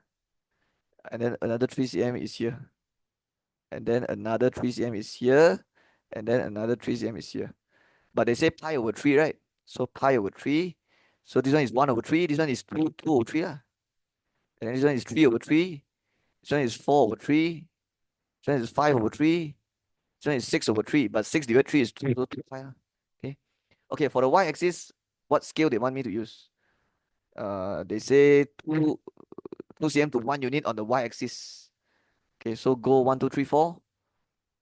1, 2, 3, 4. And then here go -1, -2.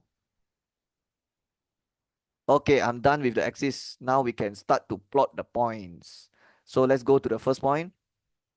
0, 1. Okay, boleh. 0, 1. So kita plot lah. 0, 1. Okay, siap. Next one. 30, -1/2 ataupun pi/6. Okay. Where is pi/6? Okay, it's important to know that all this angle is actually what? Let's write in degree lah. Because it's confusing, right?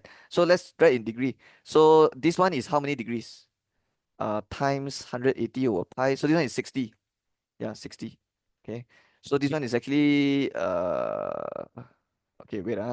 So this one is actually 60, and this one is 120, 180, and then plus 60 is plus 60. What's plus 60? 240, and then 300, 360, right? Okay, so now we know in degree now is like much more easy to plot lah, right? Okay, so now let's go back to the point. I want pi over 6, negative 1 over 1, 2, but I know pi over 6 is 30, right? So just go to 30 degree and then cari negative 1.12. So 30, oops, 30, negative 1.12. So 30 is 60, 0 middle lah. Okay, where's the middle or where's 30? Here got 15 kotak. So the middle will be 12.5. So here is 5, 6, 7. 7.5. 7.5 is the middle. Yeah, because if you take 15 kotak, divide 2 middle, it will be at the 7.5. The location, the position is at 7.5 here. Okay, let's find the middle for everyone lah. Because later, yeah, we need to know for everyone. 1, 2, 3, 4, 5, 6, 7, 7.5 is here. And then here 1, 2, 3, 4, 5, 6, 7, 7.5 is here. And then this one is 7.5 here. Basically, you are finding the midpoint lah. So 240 and 300, the midpoint is 5, 6, 7.5 here. Yeah, correct. And then the last one, 7.5 here. Okay. And if you want to label this angle, can also pi over 6. This one 1 over 6, 2 over 6, this one 3 over 6. So pi over 2. And then 4 over 6, 5 over 6, 5 over 6. So 5 pi over 6.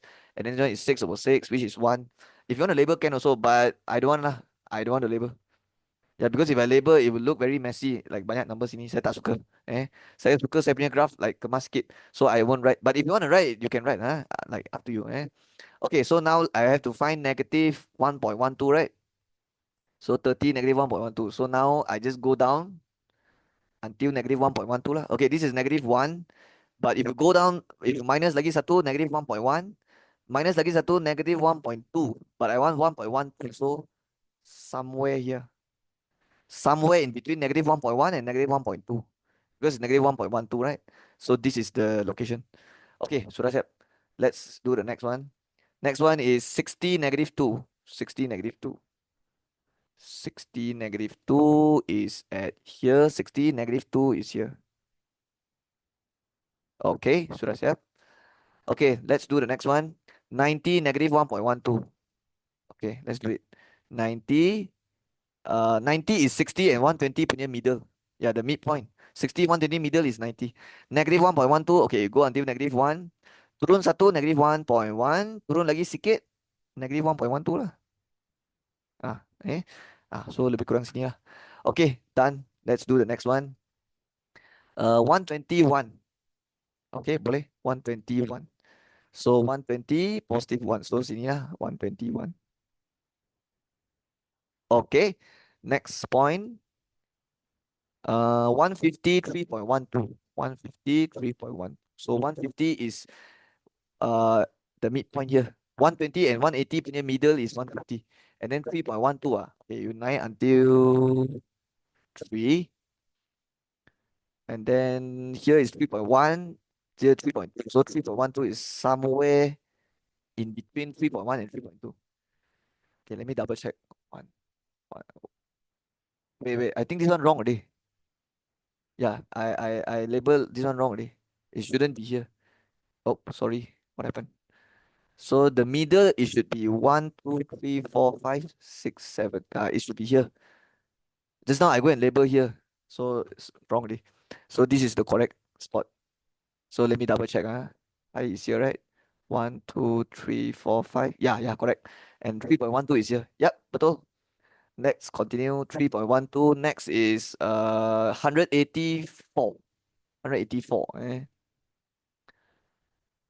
Okay, this one I'll close it. Okay, 150, 3.12, 184. 180 is here, 4 is here. Okay, positive, right? Okay, next one. 180, next one. 210, 3.12. 210, 3.12. This one is 210, huh? Yeah, it's exactly middle. 180, 240 middle is 210. And then you have to naik until 3.12. So naik sampai 3 dulu. And then 3.1. And then 3.1 naik sikit. 3.12. Sini. Okay, done. Let me double check. One, two, three, four, five, six. Okay, yeah, correct. Okay, next one. After 210, now is 241. Okay, boleh 241. 240 sini mah, 1 sini lah. Okay, this is easy. Okay, next. 270 negative 1.12. 270 negative 1.12. 270 is here. Exactly middle. 240, 300 middle is 270. And then negative 1.12. So turun sampai negative 1. And then negative 1 turun 1, negative 1.1. Lagi sikit, negative 1.12. So this is, yeah, this is the coordinate. Okay, sudah siap. Let's continue. 300 negative 2. Boleh. 300 negative 2. 300 is here. Negative 2 down here. Okay, boleh. Okay, next. 300 negative 2. 330 negative 1.12. 330 negative 1.12. 330 is exactly 300, 360 middle is 330. Negative 2. No, negative 1.12. So you have to turun sampai negative 1. And then negative 1 turun 1, negative 1.1. Then turun lagi sikit lah. That this is negative 1.12. Okay. Okay, so 330 negative 1.12. Boleh. Last one, 361. Okay, this is the last point. 361, I think it's here. Yeah. Okay, I'm done with all the points. Now it's time to join. But you cannot simply join. It has to look like this. Remember just now this one? Yeah, it looks like a sine graph yang sudah terbalik. And you have to draw 1.5 sine graph. So basically it's a sine graph, but you have to draw 1.5, but terbalik punya. So if you look at this line is actually the old x-axis. Yeah, this is the x-axis, but it's the old x-axis. Okay, the reason why the x-axis go down is because the whole graph move up. Okay, so I'll just draw like this, like this. Okay, let me draw this part first. Yeah, because this is the difficult part. Like this. Okay, let me draw again. So something like this. Okay, and then let me draw this part. Okay, and then let me draw this part. So basically, I just draw the curve part first lah. Yeah, because the curve part is the difficult part. So I draw this part first. The rest is all like basically just straight line only. So now I join. Okay, let's join. Let's join here first lah. So if it keeps go up until it reach this point. Okay, and then here I will join from up here. Okay, tak cantik. So let me join again. Oops.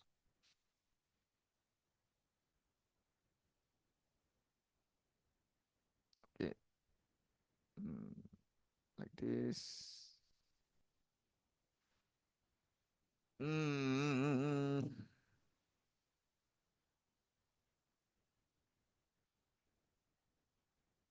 Ayo. It's a bit hard, huh? Okay, let me fix this. So what if I go like this? And then this one I go up.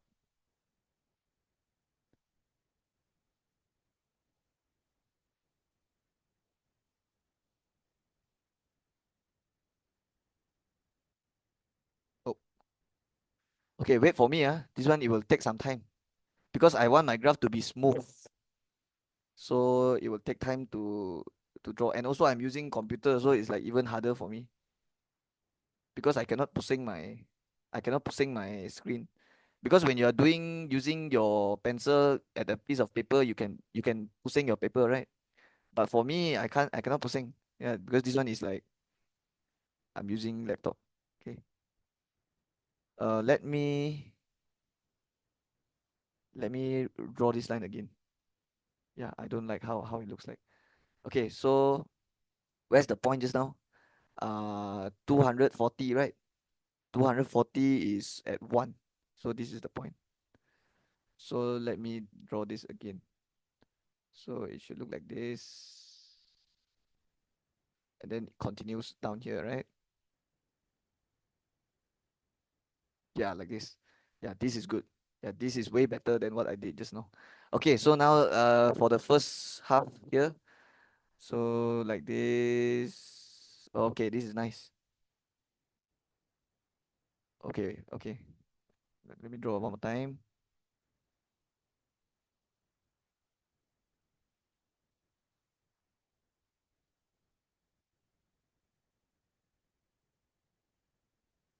Okay.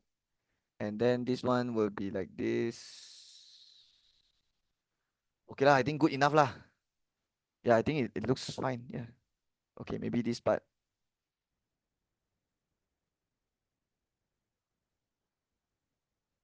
Okay, I think it's fine lah.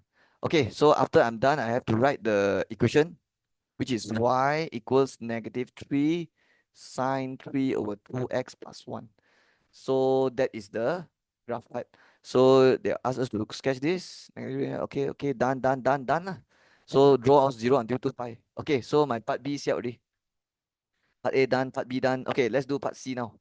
So part C, C1, state an equation of a suitable straight line to solve for this. Okay, let's write down the equation. 3 sine 3 over 2x equals 4x over pi minus 2. Okay, um, they want you to state an equation of straight line. It means later, very high chance you have to find the number of solution. Yeah, you have to draw another straight line here and find number of solution. But to get the straight line equation, you have to jadikan this equation, jadikan dia y equals mx plus c. You have to make this equation so that you form the equation of straight line. But the equation they give us don't have y, right? So how to make it have y? You refer to the last, you refer to the sine graph equation because this is your y. -3 sine 3 over 2x plus 1. So let me write down y equals -3 sine 3 over 2x plus 1. So macam mana nak tukar jadi equation of straight line? First, you kena jadikan dia ada y dulu. Okay, and how we do that? We try to samakan this one so that it becomes this. Because if then I can change to y lah. Okay. Okay, so first thing is I darab dengan -1. Why? Because when you darab -1, you will tukar tanda for everyone, and then this 3 become -3 already. So tukar tanda. This one also tukar tanda, -4x over pi. This one also tukar tanda jadi +2. But if you want to have y, you have to +1. And when you +1, you have to +1 both sides. So -3 sine 3 over 2x plus 1. And the other side also +1 also lah. It has to be fair mah. If you +1 here, here also +1, right? And kenapa saya buat macam tu? Sebab saya nak tukar this whole thing jadi y. Okay. So y is equals to -4x over pi plus 2 plus 1 is +3. So this is your equation, right? Okay, and then question 2 says, hence on the graph in B, draw the suitable line, draw the line to solve for this, and then state the value of x in terms of pi. Okay, usually they will ask us to find number of solution. Number of solution, you basically just draw a line and then just uh, write how many intersection point.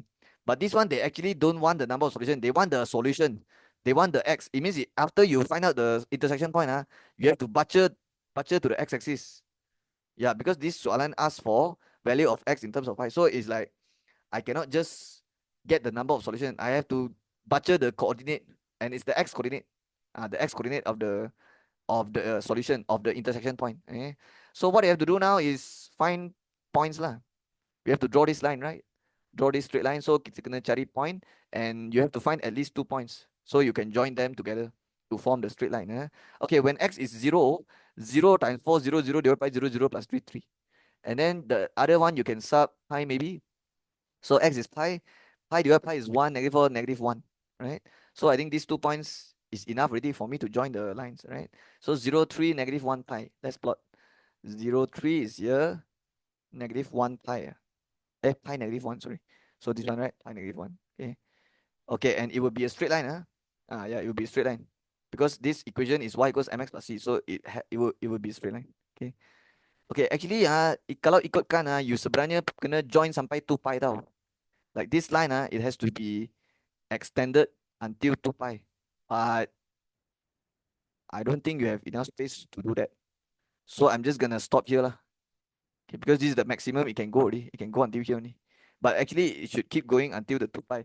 But it doesn't matter lah, yeah, because I know it won't touch the graph anyway, right? So even if I keep extending also, I know there's no chance of the line touching the graph already, right?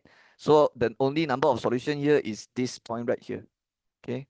Okay, but what the question wants? State the value of x in terms of pi. So I think I have to go to this point and take the x coordinate of this point. Only the x coordinate. Only the x coordinate. The y coordinate tak payah. So only the x coordinate. So let's go to this point. Okay, I can see it's like somewhere in middle, right?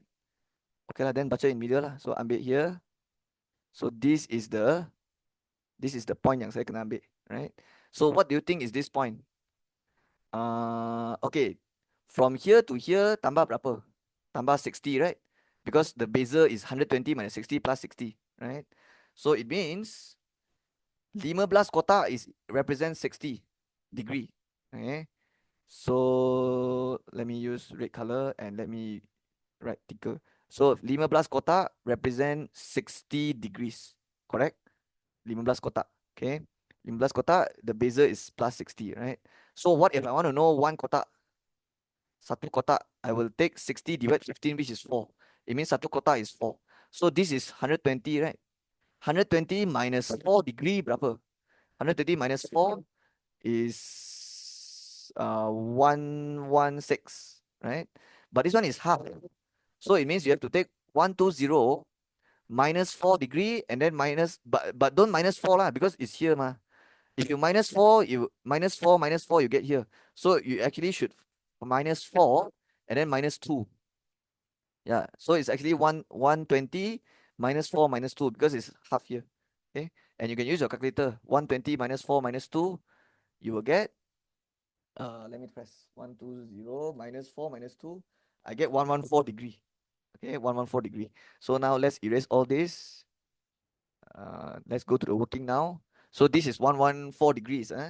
So let's go and write our answer. So my x here is 114. Okay, but the question says in terms of pi. It means you have to convert to radian lah. So just convert lah. 114 times with pi over 180. I already explained from radian, from degree to radian times pi over 180. Okay, now I press calculator, but they say in terms of pi, so you don't press the pi. You just tekan 114 divided 180. So let's see what they give you. Okay, they give me 19 over 30. So you just write 19 over 30 pi radian. Okay, so the answer of x in terms of pi is 19 over 30 pi radian. Okay, okay, is this the whole paper? Yeah, this is the last question, right? So I think I'm done. And make sure you show the working in your graph. It means you got do this arrow, like the dotted line arrow. Okay, okay, so that's the answer. Okay, I think I'm done with the whole paper. So if you find this video useful or helpful, make sure you subscribe to my channel and I'll see you next video. Next video, I will do the paper 2. Okay, all right. See you next video. Bye bye.